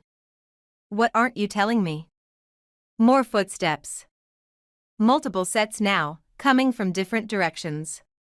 I reached across and pushed open the passenger door. We need to leave. Lucas backed away. No. I'm tired of running. Of pretending everything's fine when it's not. Dad's gone because of something bad, isn't he? Something involving Uncle Mason? A figure appeared at the far end of the garage. Then another. Dark suits, purposeful strides. Your father, I swallowed hard. He left us a warning about Mason. Please, get in the car. A warning? Lucas's voice rose. You've known something this whole time and didn't tell us? The men were closer now. One reached inside his jacket. Lucas Walker? The voice was professionally pleasant. Your Uncle Mason asked us to pick you up. He's worried about you. I stepped between them and my son. He's not going anywhere. The man smiled. It never reached his eyes. Mrs. Walker. Mason mentioned you might be confused about the situation. Why don't we all go somewhere quiet and talk? Mom? Lucas's whisper carried a tremor I hadn't heard since he was small. My phone buzzed in my pocket, signal restored. As I shifted my weight, I felt the hard edge of Brandon's note pressing against my leg. Actually, I said, let's call Detective Harris. He'd love to hear about those bank transfers. About the blood in Brandon's car. About everything. The second man's hand twitched toward his jacket. That won't be necessary. I already sent him everything. The lie fell easily from my lips. Bank records, Brandon's note, photos of you following us. If anything happens to me or my son, it all goes public. A long pause. The first man touched his earpiece, listening. His partner kept his hand near his jacket. Mason would like to speak with you directly, the first man said finally. Just a conversation. Your son can wait in the car. No. The word came from Lucas, stronger now. I'm staying with my mom. Something shifted in the air, a subtle change in the men's postures, a new calculation in their eyes. They saw what I saw, not a scared teenager, but Brandon's son. Determined. unflinching. My phone buzzed again. Rachel, police en route. Hold on. Here's what's going to happen, I said, reaching back to grip Lucas's hand. We're leaving. You're going to tell Mason that if he wants to talk, he can do it through Detective Harris. And if he comes near my children again. I let the threat hang unfinished. Sometimes the scariest promises are the ones left unspoken. The men exchanged glances. Another touch to the earpiece. Another pause. This isn't over, Mrs. Walker. No, I agreed. It's just beginning. They backed away, disappearing into the shadows of the garage just as police sirens wailed in the distance. Lucas squeezed my hand. Mom? What do we do now? I looked at my son, really looked at him. He had Brandon's jaw, his stance, but something else too. Something entirely his own. Something unbreakable. Now, I said, we stop running. We find out what happened to your father. And we make Mason pay for whatever part he played in it. Together? Together. The sirens grew closer as we got in the car. In my rearview mirror, I caught a glimpse of Mason watching from the upper level, his face half hidden in shadow. Let him watch. Let him wonder what else I knew, what else Brandon had left behind. The game was changing. And this time, I was making the rules. The letter arrived exactly 1 year after Brandon disappeared. No return address, just my name in his familiar handwriting. Inside, a single sheet of paper and a key. Detective Harris spread the items across his desk, wearing latex gloves. Postmarked from Seattle 3 days ago. I stared at Brandon's words until they burned into my retinas. Mason knows. Cabin. Tomorrow night. Come alone. It's a trap, Lucas said from the chair beside me. He hadn't left my side since the parking garage incident. Uncle Mason's using Dad's handwriting somehow. Harris shook his head. We compared it to known samples. It's genuine. Then he's being forced to write it, I said. Maybe. Harris picked up the key. This matches a rental property outside the city. Remote location, cash payment, rented 6 months ago under a false name. My phone buzzed. Rachel, Olivia's asking questions. Getting harder to keep her calm. Another text followed, Helen's threatening to file for emergency custody. The walls closed in tighter. Lucas must have sensed it because his hand found mine, squeezing hard. I have to go, I said. Mom, no. Mrs. Walker, Harris interrupted, we can set up surveillance, put a wire on you. And if Mason's watching? If Brandon's life depends on me coming alone? I stood up, my legs steadier than they had any right to be. I've spent a year wondering if my husband abandoned us or if something worse happened. Now I know he's alive. I know where he'll be. And what if it's not what you think? Lucas's voice cracked. What if Dad really did choose to leave? The question hit like a physical blow. Because part of me, the part that remembered Helen's words about divorce lawyers, that remembered the secret bank accounts, had been wondering the same thing. Then I'll finally know the truth. I took the key from Harris's desk. And I'll make sure he understands exactly what his choice did to this family. Harris's phone rang. He answered, listened, his expression darkening. Mason's on the move. Just cleaned out his office and cancelled all his meetings. He's running, Lucas said. Or preparing, I countered. Detective, I need you to protect my children. Whatever happens tomorrow night. Nothing's happening tomorrow night, Harris cut in. Because you're not going. I smiled, and something in my expression made both Harris and Lucas lean back slightly. Watch me. Later that night, I found Olivia in Brandon's study, sitting in his chair. Dad used to let me spin in it, she said quietly. When you were putting Eli to bed. I knelt beside her. I know things have been scary lately. Are you going to disappear too? The question knocked the breath from my lungs. Never. That's what Dad said. She turned those two wise eyes on me. The night before he left, he promised he'd always be here. But he lied. I pulled her close, feeling her tears soak through my shirt. I'm not your father. No. She pulled back, wiping her eyes. You're stronger. In that moment, looking at my daughter's fierce belief in me, I realized something. This wasn't just about revenge anymore. It was about showing my children that sometimes the people who hurt us don't get to simply walk away. That justice isn't always clean or simple, but it matters. That night, I packed a bag while the kids slept. Photos of Brandon's bloody car. Bank records. His warning note about Mason. Everything that proved this wasn't just about a man walking away from his family. The cabin key felt heavy in my pocket. Tomorrow, I'd finally get answers. And Brandon would learn that the woman he left behind wasn't the same one he'd be facing.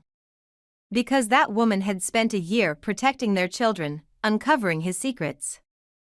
And learning that revenge isn't just about anger, it's about balance. About making things right. I touched the gun Harris had given me for protection, now secured in my waistband. Tomorrow, Brandon would understand exactly what his choices had cost us. And this time, he wouldn't be the one walking away. The cabin door creaked open at my touch. Brandon's silhouette stood by the window, backlit by moonlight, and for a moment, I was thrown back to every night I'd found him in his study. Working late. Before everything shattered. You came alone. His voice was rougher than I remembered. You left us alone. The gun pressed against my back, hidden but ready. Seems fair. He turned, and I barely stopped myself from gasping. A jagged scar ran from his temple to jaw. His left arm hung stiffly. This wasn't the man who'd disappeared a year ago, this was someone harder, haunted. Mason's men did this, he said, gesturing to his face. When I wouldn't play along anymore. Play along with what? Money laundering. Through the firm. I was their perfect front, respected lawyer, family man, Mason's old friend. He laughed bitterly. Until I found out they were using my client list to blackmail people. That they'd threaten to hurt you and the kids if I didn't cooperate. I pulled out the bank statements. These transfers? Protection money. To keep them away from our family. His eyes found mine. I had to disappear, Sienna. To gather evidence, to abandon your children? The words exploded from me. To let Lucas think he wasn't worth staying for? To have Olivia cry herself to sleep? To make Eli ask every single night when Daddy's coming home? I did it to protect them. You did it to protect yourself. The cabin fell silent except for our ragged breathing. Brandon stepped closer, and I tensed. You're right, he whispered. I was a coward. But I'm trying to make it right. I have proof now, everything Mason's done, everyone he's hurt. We can end this. We? The gun felt heavier against my spine. There is no we anymore, Brandon. You made sure of that. His face crumpled. Sienna, please. I know I hurt you, but... Headlights swept across the windows. Brandon's eyes widened. No. No, no, no. You were followed. Car doors slammed outside. Multiple sets of footsteps crunched on gravel. Mason, Brandon breathed. He must have known, we need to. The windows exploded inward. Something metal clattered across the floor, a flashbang grenade. Brandon lunged for me as it detonated. The world went white. Silent. I felt myself hit the floor, felt Brandon's weight covering me. When my vision cleared, Mason stood in the doorway, flanked by his men. Touching reunion, he said, smiling that practiced smile. Brandon, you should have stayed gone. And Sienna. You should have trusted your mother-in-law's warning about those divorce lawyers. My blood froze. Helen works for you? Everyone works for me. That's how I knew Brandon would contact you eventually. Mason nodded to his men. Bring them both. We'll make it look like a murder-suicide. Tragic end to a family drama. I reached for the gun, but one of Mason's men was faster. He yanked it from my waistband, tossing it aside. The kids, I choked out. Please, they've lost enough. They'll be fine, Mason assured me. Helen will take good care of them. She's very motivated to keep quiet about certain financial arrangements. Brandon struggled to his feet. Mason, wait. The evidence is already being destroyed, along with Detective Harris's entire investigation. Mason checked his watch. In fact, right about now, your friend Rachel should be receiving a very unfortunate visit. The world tilted sideways. Rachel. The kids. Everyone I'd tried to protect, now in danger because I'd walked into this trap. You won't get away with this, Brandon said, but his voice shook. Mason laughed. I already have. For years. And now, thanks to your wife's determination to find you, I can tie up all my loose ends at once. He raised his gun, aiming at Brandon first. Say goodbye, old friend. In that moment, I saw everything I'd lost, and everything I still stood to lose. My children growing up as orphans. Mason walking free. The truth dying here in this cabin. The gun that had been kicked aside lay just within reach. Mason was focused on Brandon. His men were watching their boss's big moment. Nobody was watching me. And that, I realized, was their final mistake.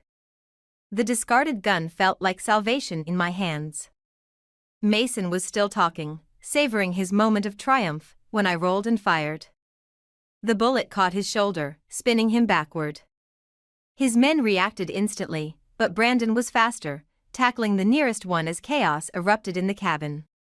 You stupid woman, Mason snarled, raising his own weapon despite the blood spreading across his suit. You have no idea what you've done. A phone rang. Mason's phone. He glanced at it, and something changed in his expression, fear, real fear, breaking through that polished facade. Boss, one of his men called out, Harris is on the scanner. Police units converging. Shut up.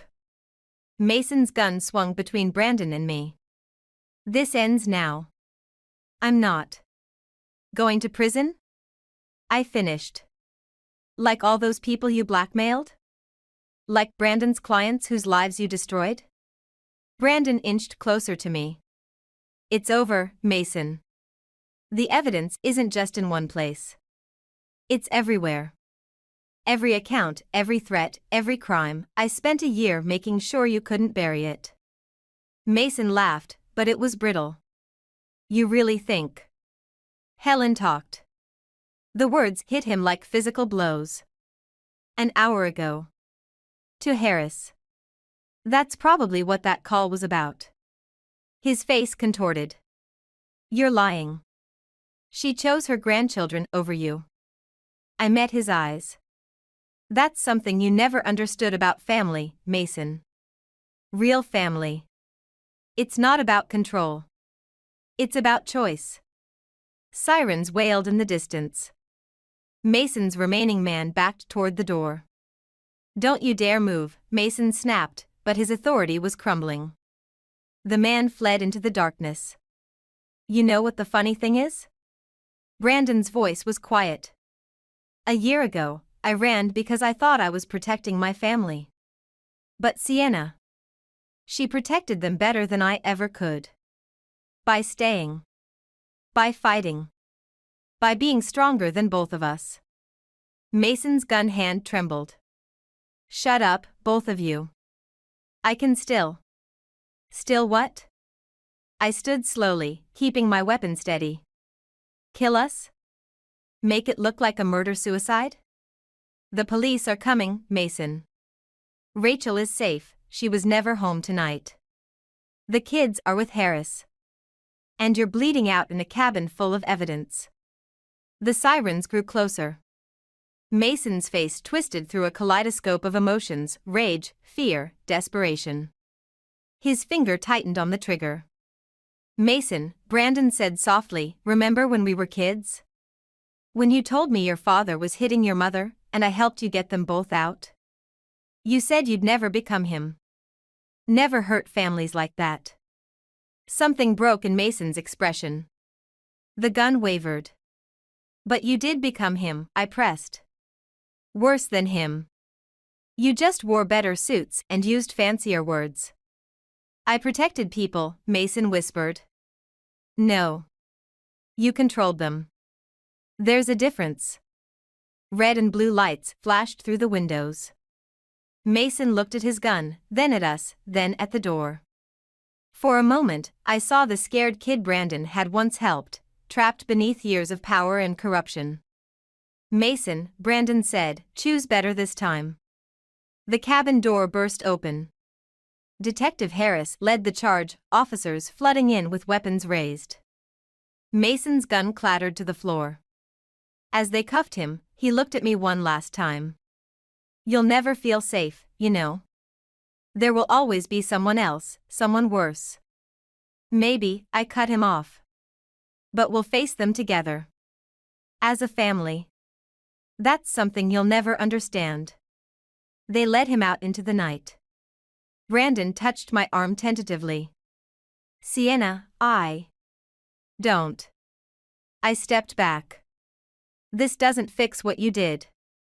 Doesn't erase this year. I know. His voice broke. But maybe. Maybe we can start somewhere new. Build something different. Better. I looked at him, really looked at him. Past the scars, past the pain, to the man who'd finally chosen to stay and fight. Maybe, I said. But first, we have 3 children who need to hear the truth. All of it. And this time, you're not doing it alone. Outside, the night was giving way to dawn. A new day, a new beginning. Not perfect, not easy, but real. And this time, we'd face it together. The new house sits on 3 acres, backing up to dense woods. Lucas helped paint his siblings' rooms, sunshine yellow for Eli, deep purple for Olivia. His own room remains white, like he's not quite ready to commit to permanence. Brandon stands in the doorway while the kids unpack, watching silently. His scar catches the afternoon light. Dad, Eli calls out, where should I put your old baseball? Brandon hesitates, glancing at me. I nod slightly. How about we find a special shelf for it? He steps into the room and Eli beams. Olivia appears in the hallway, holding a familiar envelope. Mom?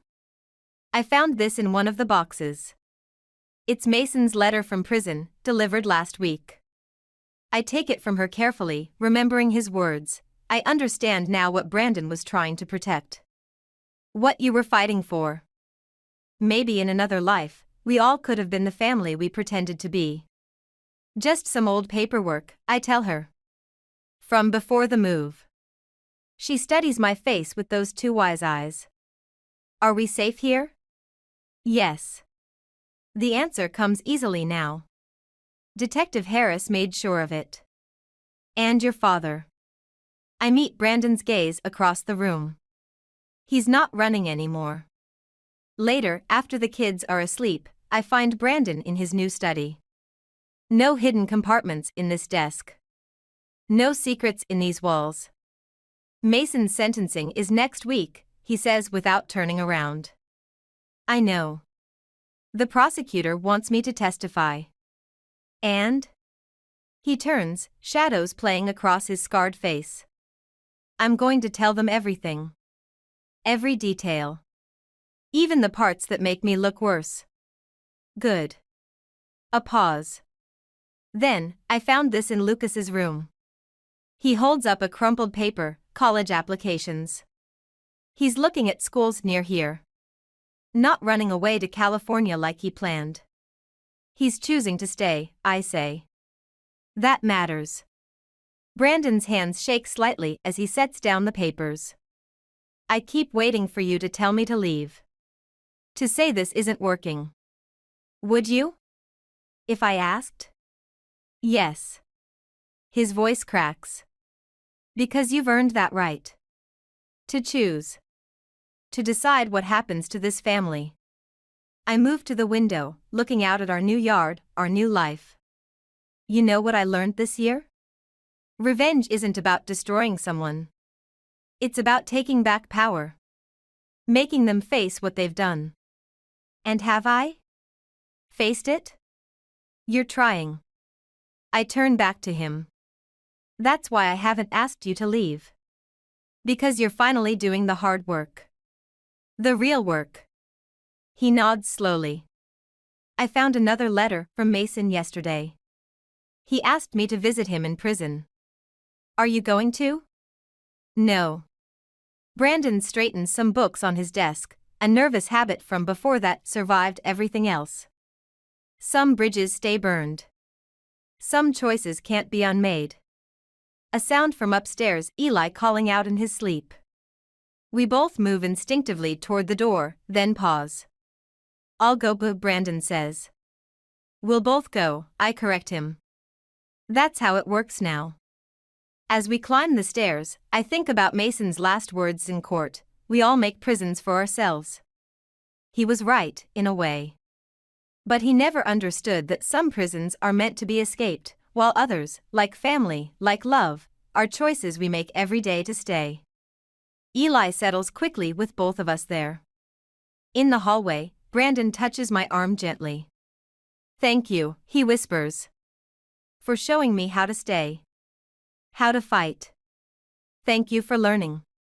We stand there in the darkness of our new home, surrounded by sleeping children and fresh paint and second chances. Not perfect. Not finished. But real. And sometimes, that's the best revenge of all, building something stronger from the ashes of what was destroyed. The scars remain, but they tell a story now, of choices made and unmade, of bridges burned and rebuilt.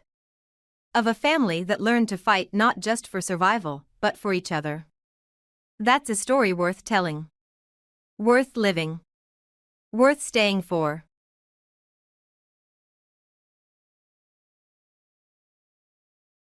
The key was still warm in my hand when I saw her sitting there, perched on my cream leather sofa like a vulture waiting for its prey.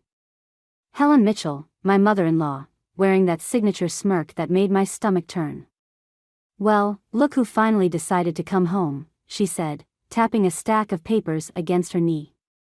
I dropped my bag by the door, the thud echoing through our too-quiet house. Where's Lucas? Oh, he couldn't bear to face this. Such a sensitive soul, my boy. She stood, smoothing her designer skirt. These are divorce papers. Lucas signed them this morning. The room tilted slightly. I grabbed the doorframe, steadying myself. What? Don't act surprised, Valerie. You must have seen this coming. A talented writer like Lucas needs someone who can support his career, not hold him back with petty jealousy. I almost laughed. Talented writer. If she only knew how many nights I'd stayed up editing his manuscripts, how many rejection letters he'd hidden from her. How many lies he'd told about his successful career while living off my freelance work. Where is he? I demanded again. At our house, where he belongs. Away from your influence. She thrust the papers toward me. Sign them. Make this easier on everyone. My fingers trembled as I took the documents. Lucas's signature sprawled across the bottom, the same signature I'd watched him practice for hours when he was working on his author autograph. Always preparing for a success that never came. Did he tell you about the advance he got last week? Helen's eyes gleamed. Simon & Schuster. They're very excited about his new novel. Another lie. I'd checked our account that morning, the only deposit was from my latest editing job. Helen, I think you should leave. Not until you sign. She pulled an expensive pen from her purse. Lucas wants a clean break. Does Frank know about this? Her expression flickered. Of course he does. We all agree it's for the best. I walked to the kitchen, papers clutched to my chest, and poured myself a glass of water. My wedding ring clinked against the glass. 5 years of marriage, dissolved in an afternoon ambush. I need time to review these with my lawyer. Helen's heels clicked across the hardwood floor. There's nothing to review. Lucas is being more than generous, considering. Considering what? Your lack of support. The way you've tried to overshadow his success with your little editing jobs. My little editing jobs that paid our mortgage. My little editing jobs that funded his writing conferences and workshops. My little editing jobs that kept his dreams alive while mine gathered dust. I'll need 48 hours, I said, my voice steadier than I felt. 24, Helen countered. Or we'll make things very uncomfortable for you. I turned to face her, really looked at her. The perfectly coiffed hair, the expensive clothes, the absolute certainty that her precious son could do no wrong. She believed every lie he'd told her, every fantasy he'd spun about his literary success. You know what, Helen? I think things are about to get very uncomfortable for everyone. She narrowed her eyes. Is that a threat? No. I placed the papers on the counter. It's a promise. Now get out of my house. After she left, I sank to the kitchen floor, my back against the cool cabinets. My phone buzzed, a text from Lucas, I'm sorry. It's better this way. Better for whom? I wondered, as rage began to replace shock. Better for the man who'd built his life on lies? Better for the mother who enabled every deception? Better for the wife who'd sacrificed everything for someone else's dreams? I pulled myself up and walked to our home office. Lucas's latest manuscript sat on the desk, covered in my notes and corrections. I picked it up, feeling its weight in my hands. Time to write my own story. I spent the night going through our financial records, each statement driving another nail into the coffin of my marriage. The numbers didn't lie, even if Lucas did. 5 years of transactions told a story of systematic deception. Money moved from our joint account to a private one I'd never known about. Cash withdrawals timed perfectly with his supposed writing retreats. My phone buzzed. Dylan's name lit up the screen. You're still awake, he asked when I answered. Doing some light reading. I shuffled through the bank statements. Did you know Lucas spent $4,000 at the Plaza Hotel last month? For a writer's conference that doesn't exist. Val. Dylan's voice softened. Come stay with me. Just until you figure things out. I can't leave. Not yet. I traced the hotel charge with my finger. There's something else going on here, Dylan. Something bigger than just the divorce. A knock at the door made me freeze. I have to go. Frank Mitchell stood on my doorstep, looking older than his 62 years. Unlike Helen's calculated aggression, his discomfort was palpable. May I come in? He asked, hands deep in his pockets. I stepped aside, watching him survey the living room, the space his son had abandoned. Helen's not with you? She doesn't know I'm here. He settled into an armchair, the same one where Helen had delivered her ultimatum hours earlier. Lucas told us you've been difficult about the divorce. Difficult? I laughed. Is that what he calls wanting 24 hours to review legal documents? He's trying to be generous, Valerie. The advance from his new book deal. There is no book deal. Frank's expression didn't change. Simon and Schuster. Call them. I pulled out my phone. Right now. Let's call Simon and Schuster and ask about Lucas Mitchell's contract. That wouldn't be appropriate. Because it doesn't exist. I handed him the bank statements. What does exist is 5 years of financial records showing where your son's been spending our money, my money, actually. The money I earned while he pretended to be a successful writer. Frank's hands trembled as he took the papers. These could be manipulated. By who? The wife who's been paying the mortgage? The one who's been editing manuscripts that never sell? I moved closer. When was the last time you actually saw one of Lucas's books in a store? He showed us the contract. He showed you a lie. My voice cracked. Just like he showed you everything else. Frank studied the statements, his facade crumbling with each page. The Plaza Hotel? Check the dates. That weekend, he told you he was at a literary festival in Boston. Told me he was at a writing retreat in Vermont. This can't be right. But doubt had crept into his voice. Call him. Ask him which literary agent represents him. Ask for his publisher's contact information. Ask him anything specific about his supposed success, and watch him change the subject. Frank stood abruptly. You're trying to turn us against him. No, Frank. Lucas did that himself. He just hasn't admitted it yet. After he left, I called Dylan back. You okay? He asked. I just showed Frank proof that his perfect son is a fraud. I stared at the front door. Helen will be here within the hour. Want me to come over? No. I need to handle this. I gathered the bank statements. But I need a favor. Can you look into something for me?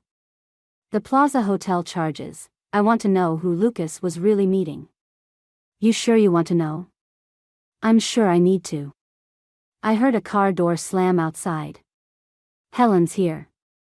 I'll call you later. I ended the call just as aggressive knocking rattled my door. Time to face the next act in this family drama. But this time, I had evidence of Lucas's lies in my hands, and I was done playing the supportive wife who looked the other way. Let Helen come. Let her defend her precious son. The truth was about to become very inconvenient for the Mitchell family, and I intended to serve it to them one revelation at a time. The knocking grew louder, more insistent. I straightened my spine and walked to the door, ready for round 2. Dylan's text arrived at 3 in the morning. Plaza Hotel security footage. You need to see this. I met him at his apartment before sunrise, my hands shaking as he pulled up the video on his laptop. The timestamp showed last month's date, and there was Lucas, walking through the lobby with a woman I recognized immediately, Nora Bennett. My former boss. There's more, Dylan said quietly, fast-forwarding through hours of footage. They've been meeting there regularly for the past 6 months. My stomach lurched. Nora had been my mentor, had given me my first editing job. She'd even attended our wedding. Now I watched her disappear into an elevator with my husband, time after time, while I'd been at home editing his worthless manuscripts. How did you get this? I know someone in hotel security. Dylan hesitated. Val, look at this. He switched to a different file, bank records. The room charges weren't just coming from your account. Some came from Meridian Publishing's expense account. Nora's publishing house. The one that had rejected Lucas's novels 3 times.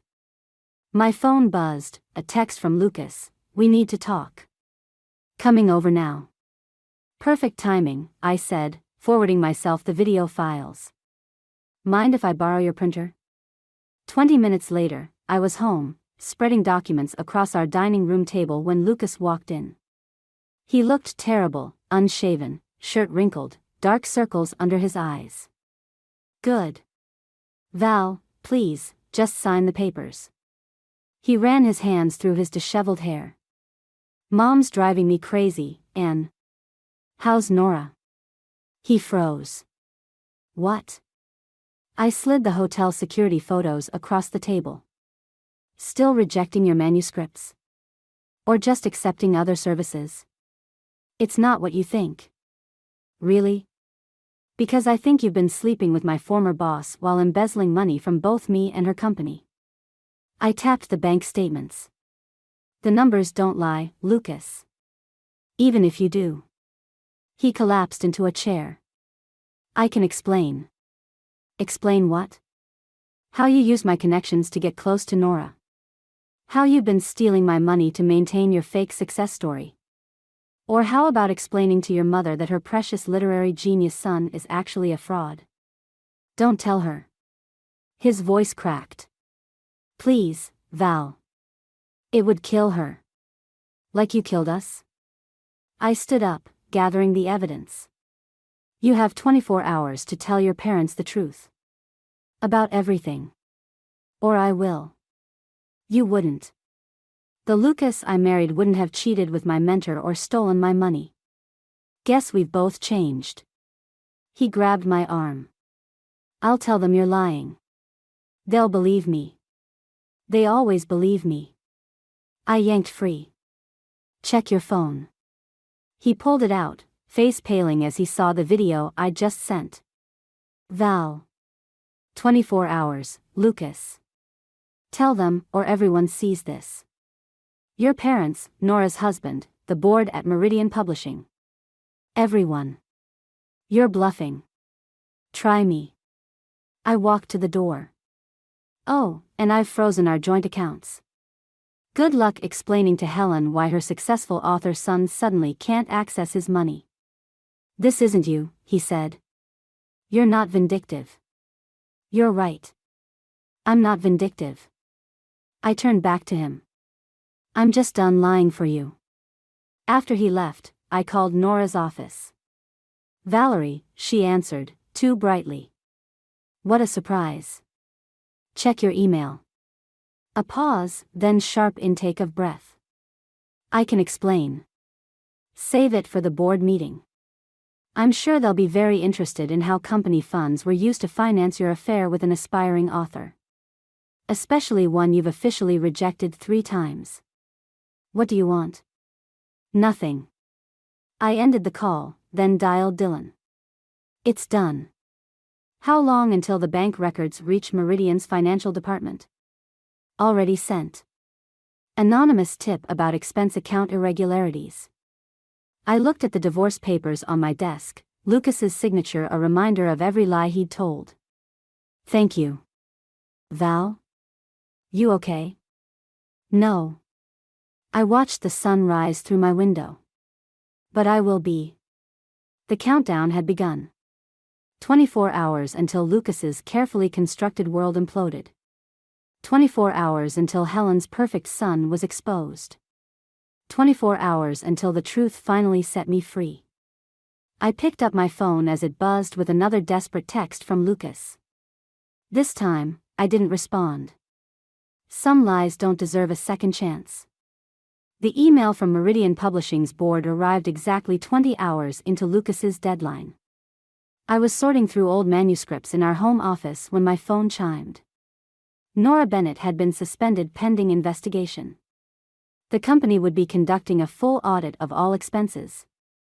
My victory felt hollow as I boxed up Lucas's rejected novels. Each one bore my editorial marks, hundreds of hours spent polishing his mediocre prose into something almost publishable. I picked up his latest manuscript, the one he'd claimed Simon & Schuster wanted, and a folded paper fell from its pages. A contract. Not from Simon & Schuster, but from Meridian Publishing. Dated 3 months ago, signed by Nora Bennett. My hands trembled as I read the terms: a 3-book deal, substantial advance, marketing budget. All contingent on one condition: Lucas would publish under a pseudonym, with no connection to his previous work. The doorbell rang. Through the window, I saw Helen's Mercedes in my driveway. I know what you did, she said when I opened the door. Her usual polished appearance was cracking at the edges, smeared mascara, trembling hands. Which part? I held up the contract. The part where I exposed Nora's embezzlement, or the part where I discovered your son had actually sold a book, under a fake name? Her face went pale. What are you talking about? James Lawrence. I watched recognition flash across her features. That's the name he chose. Interesting that you didn't know, considering you're such an involved mother. You're lying. The contract's right here. I handed it to her. Turns out Lucas finally succeeded, by pretending to be someone else. Someone who didn't have you hovering over his shoulder, demanding updates on his non-existent career. This isn't possible. She sank onto the sofa. He told us about Simon and Schuster. He told you what you wanted to hear. What you've always wanted to hear. I sat across from her. Did you ever actually read any of his work, Helen? Or did you just need him to be successful so badly that you believed every lie?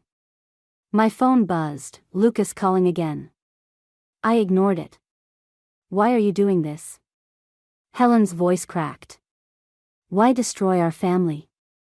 Your family destroyed itself. I moved to my desk, pulled out more bank statements. While you were bragging about Lucas's imaginary success, he was stealing my money to maintain his lies. And sleeping with my former boss to secure a deal he was too ashamed to tell you about. The front door opened. Frank stood there, looking devastated. It's true, Helen. I checked everything Valerie told me. The hotel footage, the bank records. No. Helen stood, shaking her head. Our son wouldn't. Your son did. Lucas appeared behind Frank, his face haggard. All of it. The room fell silent. I watched the family I'd married into crumble before my eyes. Helen's perfect world shattered with each revelation. Frank's quiet dignity turned to shame, and Lucas finally looked like the fraud he was. Why? Helen whispered. Because I couldn't be who you needed me to be. Lucas wouldn't meet her eyes. Because every time I failed, you pushed harder. Because when I finally succeeded, I couldn't bear to tell you it was under someone else's name. My phone buzzed again, Dylan, this time. A text, Meridian's board meeting ended. Nora's gone. They're keeping the James Lawrence contract. Congratulations, I told Lucas, showing him the message. You finally got what you wanted. A successful writing career, free from your family's expectations. All it cost you was your marriage, your mother's trust, and whatever integrity you had left. Val. Don't. I gathered my papers. The divorce papers are on the desk. I've already signed them. The apartment and everything in it is yours. Consider it payment for all the money you stole. I walked to the door, pausing beside Helen. He's talented, you know. When he's not trying to be the son you demanded. Maybe if you'd seen that, none of this would have happened. Outside, the summer air felt clean, purifying. My phone buzzed one last time, an email from a literary agent I'd queried months ago, interested in my own novel. I smiled, feeling lighter than I had in years. Sometimes revenge isn't about destruction. Sometimes it's about clearing away the lies so truth can finally breathe. The real estate agent's keys jingled as she unlocked the apartment door.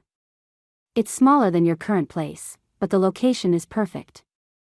I stepped inside, breathing in fresh paint and possibility. Sunlight streamed through wide windows, illuminating hardwood floors unmarked by Lucas's pacing as he worked through writer's block. No trace of Helen's judgmental visits or Frank's disappointed sighs. My phone vibrated, another email from my literary agent. 3 publishers interested in my manuscript. The irony wasn't lost on me. I'll take it, I said, just as Dylan's text arrived. Turn on the news. Now. The agent handed me the lease papers while I pulled up the local news on my phone. There was Lucas, looking polished for the first time in months, standing at a podium at Meridian Publishing. Excited to announce my debut novel under the pen name James Lawrence, he was saying. This book represents my authentic voice as a writer, free from external pressures and expectations. The agent glanced at my phone. Oh, isn't that your husband? Soon to be ex. I signed the lease with steady hands. When can I move in? Tomorrow, if you'd like. My phone rang, Helen. I declined the call, but her text came through immediately. He's using your story. The novel you wrote last year. The one you let him read. The room tilted. I steadied myself against the counter, remembering the manuscript I'd trusted Lucas to critique. The one that had disappeared from my laptop months ago, along with all my backups. Another text from Helen: I found your original draft in his study. He barely changed anything. Just the names. Are you all right? The agent asked. Fine. I handed back the lease. I'll bring the security deposit this afternoon. Outside, I called Dylan. I need your help. Remember that data recovery software you used for work? Already on it, he said. I've got timestamps, original files, everything proving you wrote it. But Val, there's something else you should know. What? Nora didn't just get suspended. She made a deal. She's going public about everything, the affair, the stolen manuscript, all of it. Says she has emails from Lucas promising to split the advance with her. I laughed, the sound harsh even to my own ears. Of course she does. What are you going to do? Through the apartment window, I watched a young couple walking hand in hand, reminiscent of Lucas and me 5 years ago. Before the lies. Before he stole not just my money, but my words. Remember when you said I wasn't vindictive enough? I opened my laptop, pulling up the email from my agent. Watch me. I forwarded her the proof of Lucas's theft, copied to Meridian's board and every major publishing house in New York. Then I called Helen back. I assume you're watching his press conference, she asked. Upload the draft you found. Send it to everyone. Valerie. You owe me this, Helen. After everything you've done, everything you enabled, you owe me the truth. Silence, then, it's done. I ended the call and dialed Meridian Publishing's PR department. This is Valerie Mitchell. I believe you're about to publish a novel by James Lawrence. I have some information about its real author. Lucas was still speaking when security appeared on stage. I watched through social media live streams as they escorted him off, his face contorting with familiar desperation. My phone exploded with notifications: journalists, publishers, Lucas's agent. I ignored them all and drove to my new apartment. The empty rooms welcomed me, free from the weight of lies and stolen dreams. Dylan called again. They're canceling the book contract. Meridian's lawyers want to talk to you about your original manuscript. Tell them to call my agent. I unpacked my laptop, settling at my new desk. I have a different story to write now. About Lucas? About truth. I opened a blank document. And what happens when lies finally run out of ink? The cursor blinked, waiting for words that were finally, truly mine. Outside, storm clouds gathered, promising to wash everything clean. The knock came at midnight. I'd been sitting in my new apartment's darkness, watching rain streak the windows, when Lucas's voice carried through the door. I know you're in there, Val. Please. My manuscript sat open on my laptop, my real one, not the stolen version he'd tried to claim. 3 publishing houses were bidding on it now, eager for the scandal's publicity. 5 minutes, he said. That's all I'm asking. I opened the door. Lucas looked destroyed, unshaven, clothes wrinkled, eyes hollow. The press conference disaster had aged him years and days. You won, he said, stepping inside without invitation. Meridian dropped the book. Mom's not speaking to me. Even Nora's lawyers say I should settle. That's not winning. I moved away from him. That's consequences. I can fix this. He pulled out his phone, showed me an email. Random House wants both versions, yours and mine. A dual publication about marriage and betrayal. They're offering 6 figures. My laugh sounded foreign even to me. You're still trying to profit from this? We could split it. Start over somewhere else. There is no we anymore. Val, please. He grabbed my arm. I'm drowning here. The advance is gone, Meridian wants their money back, and Mom's threatening to sue me for fraud over the money she invested in my career. I yanked free. Let go. Everything I did for us. You stole my work. The words burned. You took my story, the one about my mother's death, my childhood, and tried to sell it as yours. That's not love, Lucas. That's parasitic. My phone buzzed. Dylan, turn on channel 7 now. The TV flickered to life, showing Nora Bennett at her own press conference. Affair was a calculated move to secure publication, she was saying. Valerie Mitchell's manuscript was stolen by her husband, Lucas, who promised me a share of the profits if I helped him publish it under a pseudonym. Lucas lunged for the remote. I blocked him. Furthermore, Nora continued, Lucas Mitchell's previous works, published under various names, were heavily edited or partially written by his wife. Who? The screen went black. Lucas stood there, remote in hand, breathing heavily. How many? I asked. Val. How many other stories did you steal? He sank onto my couch. 3. Small presses, different names. Nothing successful. Get out. They're offering interviews, he said quietly. Morning shows, podcasts. They want both sides of the story. We could. Both sides? I pulled up my email, showed him the latest message. Your father sent me this an hour ago. Bank records showing how you emptied their retirement account for your writing career. How you forged Helen's signature on loan documents. His face went ashen. You can't. I already did. It's with their lawyer now. I opened the door. Your mother was right about one thing, you are drowning. But you built the pool yourself. I'll tell them you knew, he said, desperation making his voice crack. About the stolen stories, the money. I'll say you were part of it. No one will believe you anymore, Lucas. That's what happens when you run out of lies. He stood, swaying slightly. I did love you. No. You loved what I could give you, my talent, my money, my support.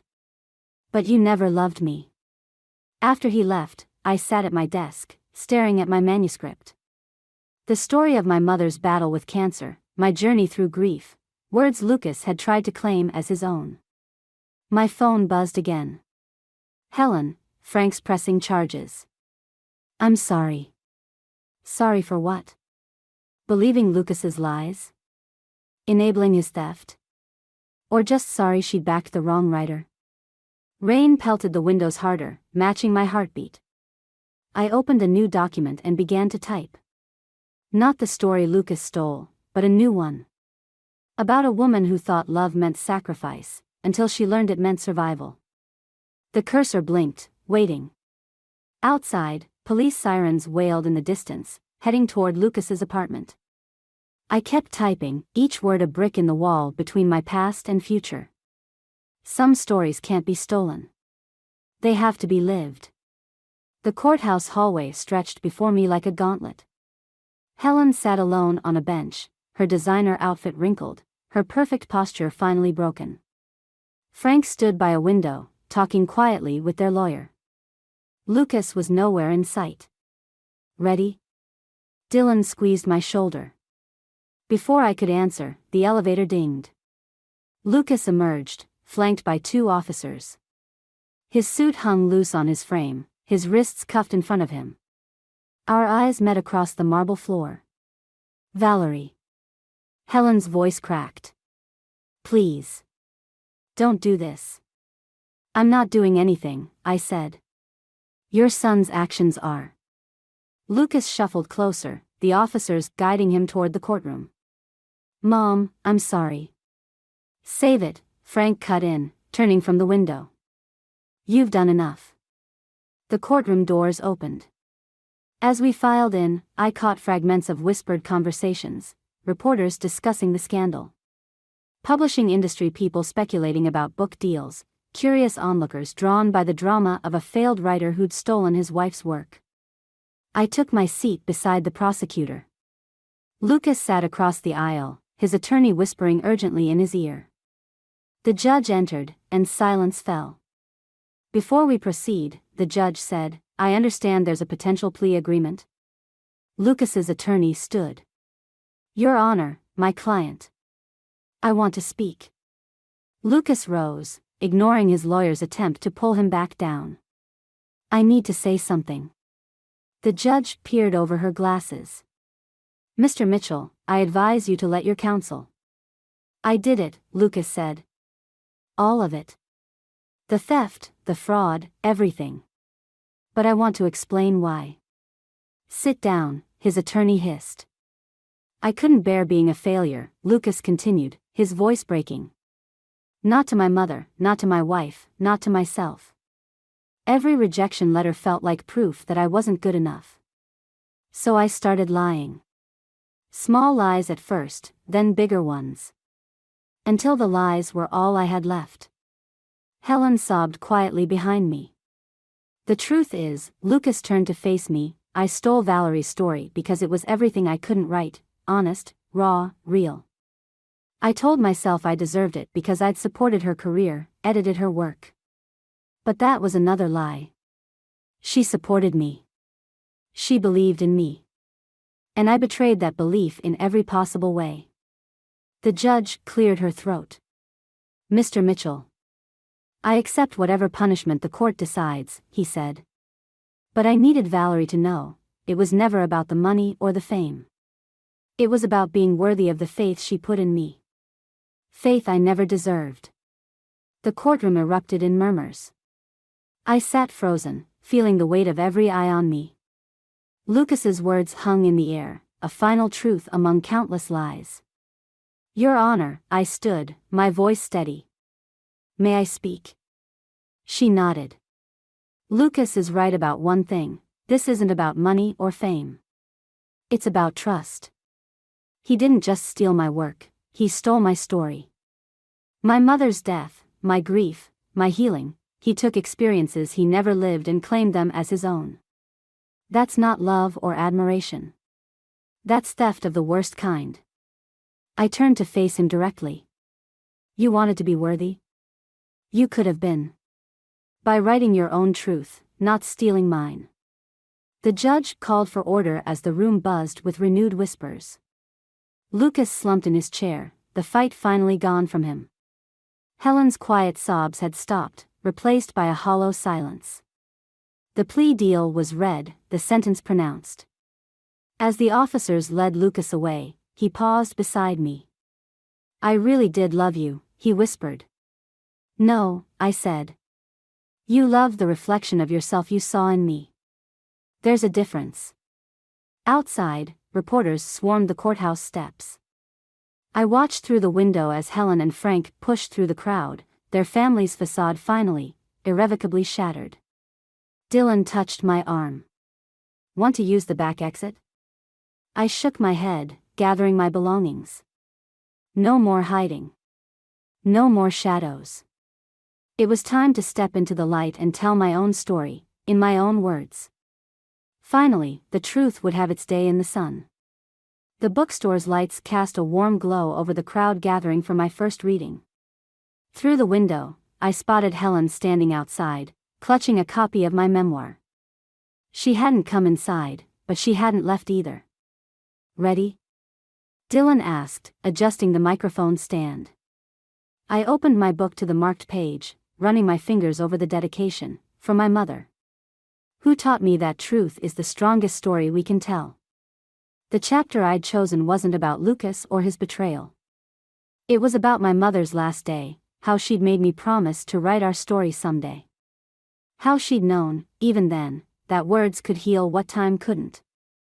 Helen slipped inside just as I began reading, taking a spot near the back. Our eyes met briefly before I continued. Some lies we tell ourselves, some are told to us, but the truth always finds its way to paper. Afterward, during the signing, a young woman placed my book on the table. This helped me leave my own Lucas, she said quietly. I looked up, seeing in her eyes the same mix of pain and determination I'd felt months ago. What's your name? Sarah. I signed her copy. Your story belongs to you. Write it well. The line dwindled until only Helen remained, her copy unopened in trembling hands. "I didn't know," she said, placing the book between us. "About your mother.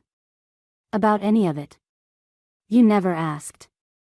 "Lucas is writing again," she said. "In prison. His own stories this time. Real ones. Good." She opened the book, revealing an envelope tucked inside. "He asked me to give you this.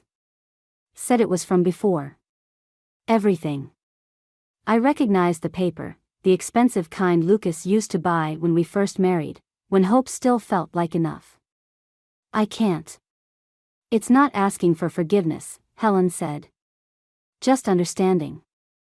I slipped the letter into my bag, unopened. Maybe someday I'd read it, when the words wouldn't have power to wound. "Your father's memoir comes out next month," I told her. "About raising a son on lies and learning to face truth too late. You should read it." Helen's shoulders stiffened. Frank's writing was always better than Lucas's. More honest. Truth usually is. She turned to leave, then paused. "The story, about your mother's last day. I felt like I was there. That's because it really happened." After she left, Dylan helped me pack up the remaining books. "You okay?" "I found this in my old laptop bag this morning," I said, pulling out a worn notebook. "My first attempt at writing about Mom, from right after she died." Lucas never saw this version. Different from the published one? Rawer. Messier. I opened it to a dog-eared page. But more true. The store owner dimmed the lights, signaling closing time. Through the window, I watched Helen get into her car, my book cradled against her chest like something fragile and precious. At home, I placed Lucas's letter on my desk beside my mother's old journal. 2 stories, one built on lies, one anchored in truth. Both part of who I'd become. My phone buzzed, an email from my publisher about the next book. Not about betrayal or revenge, but about healing. About how sometimes the stories we need to tell aren't the ones we planned. I opened my laptop, creating a new document. The cursor blinked, patient and promising. Outside, the city hummed with countless untold stories, waiting for their moment on the page. My fingers found the keys, and I began to write. Not about Lucas or Helen or the pain they'd caused, but about a woman who learned that the best revenge isn't destruction, it's creation. It's taking the broken pieces of truth and building something new, something entirely your own. The letter remained unopened on my desk, a reminder that some chapters are better left unread. I had my own story to tell now, and finally, every word belonged to me.